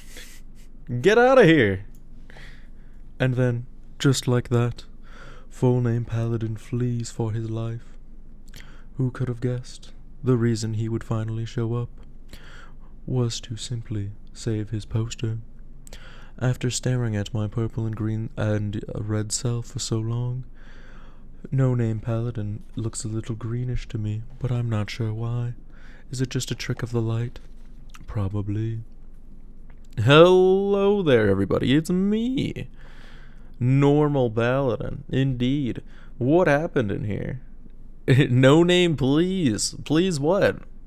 What's going on? I saw a Full Name Paladin was messing with my limited edition poster. It's number 27 out of 50, of course. Can't allow that to happen. Full Name traumatized us? Zam, that does seem like a thing he would do, huh?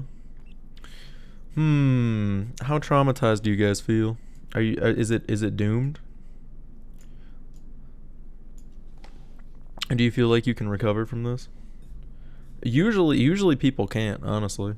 There's a reason he's the most evil man in the world. But it looks like wait, did Full Name Paladin do ASMR? No, he refunded the challenge. That bastard. I guess that means I don't have to do ASMR now, though. So,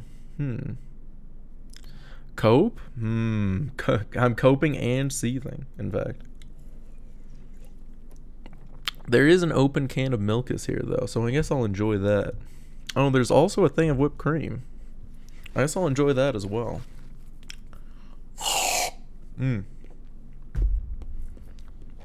That's good. That's great. Oh, there's pretzels here? Yo, pretzels.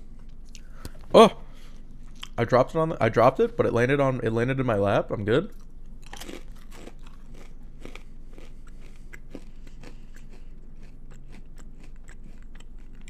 Oh, quench thirst? Of course, Eschaton, of course. This pretzel was salty. Oh, I suppose I should still be whispering, huh? My goodness. I'm drinking water. I'm quenching, Eschaton.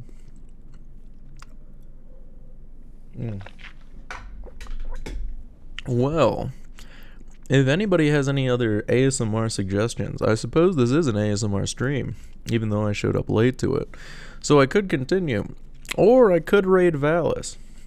I have been eyeing raiding Valis for a while.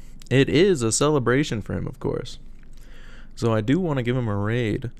So any other last ideas? Raid Valis? Of course. Wait. Smoochies? Of course. You want smoochies? Mwah. Mwah. Mwah. Mwah. Mwah. Mwah. Mwah. Mwah. Mwah. Mwah. Mwah. Mwah. Mwah.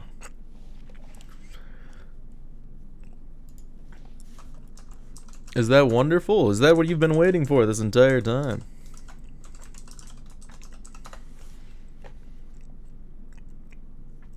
Was that truly wondrous? Yes? Excellent. I'm glad to hear it. So what is Valis doing that he's going to be so excited by? Actually, wait. Tell me in a minute. I got to go to the bathroom.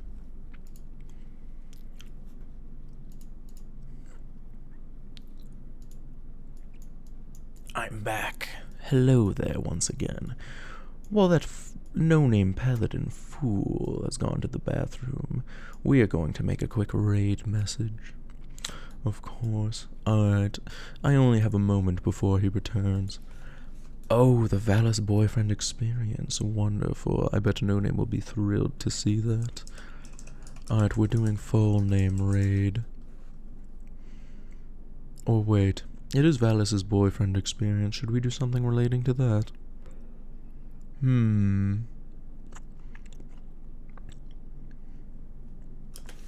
Perhaps not. I am full name Paladin after all. I'm a selfish asshole.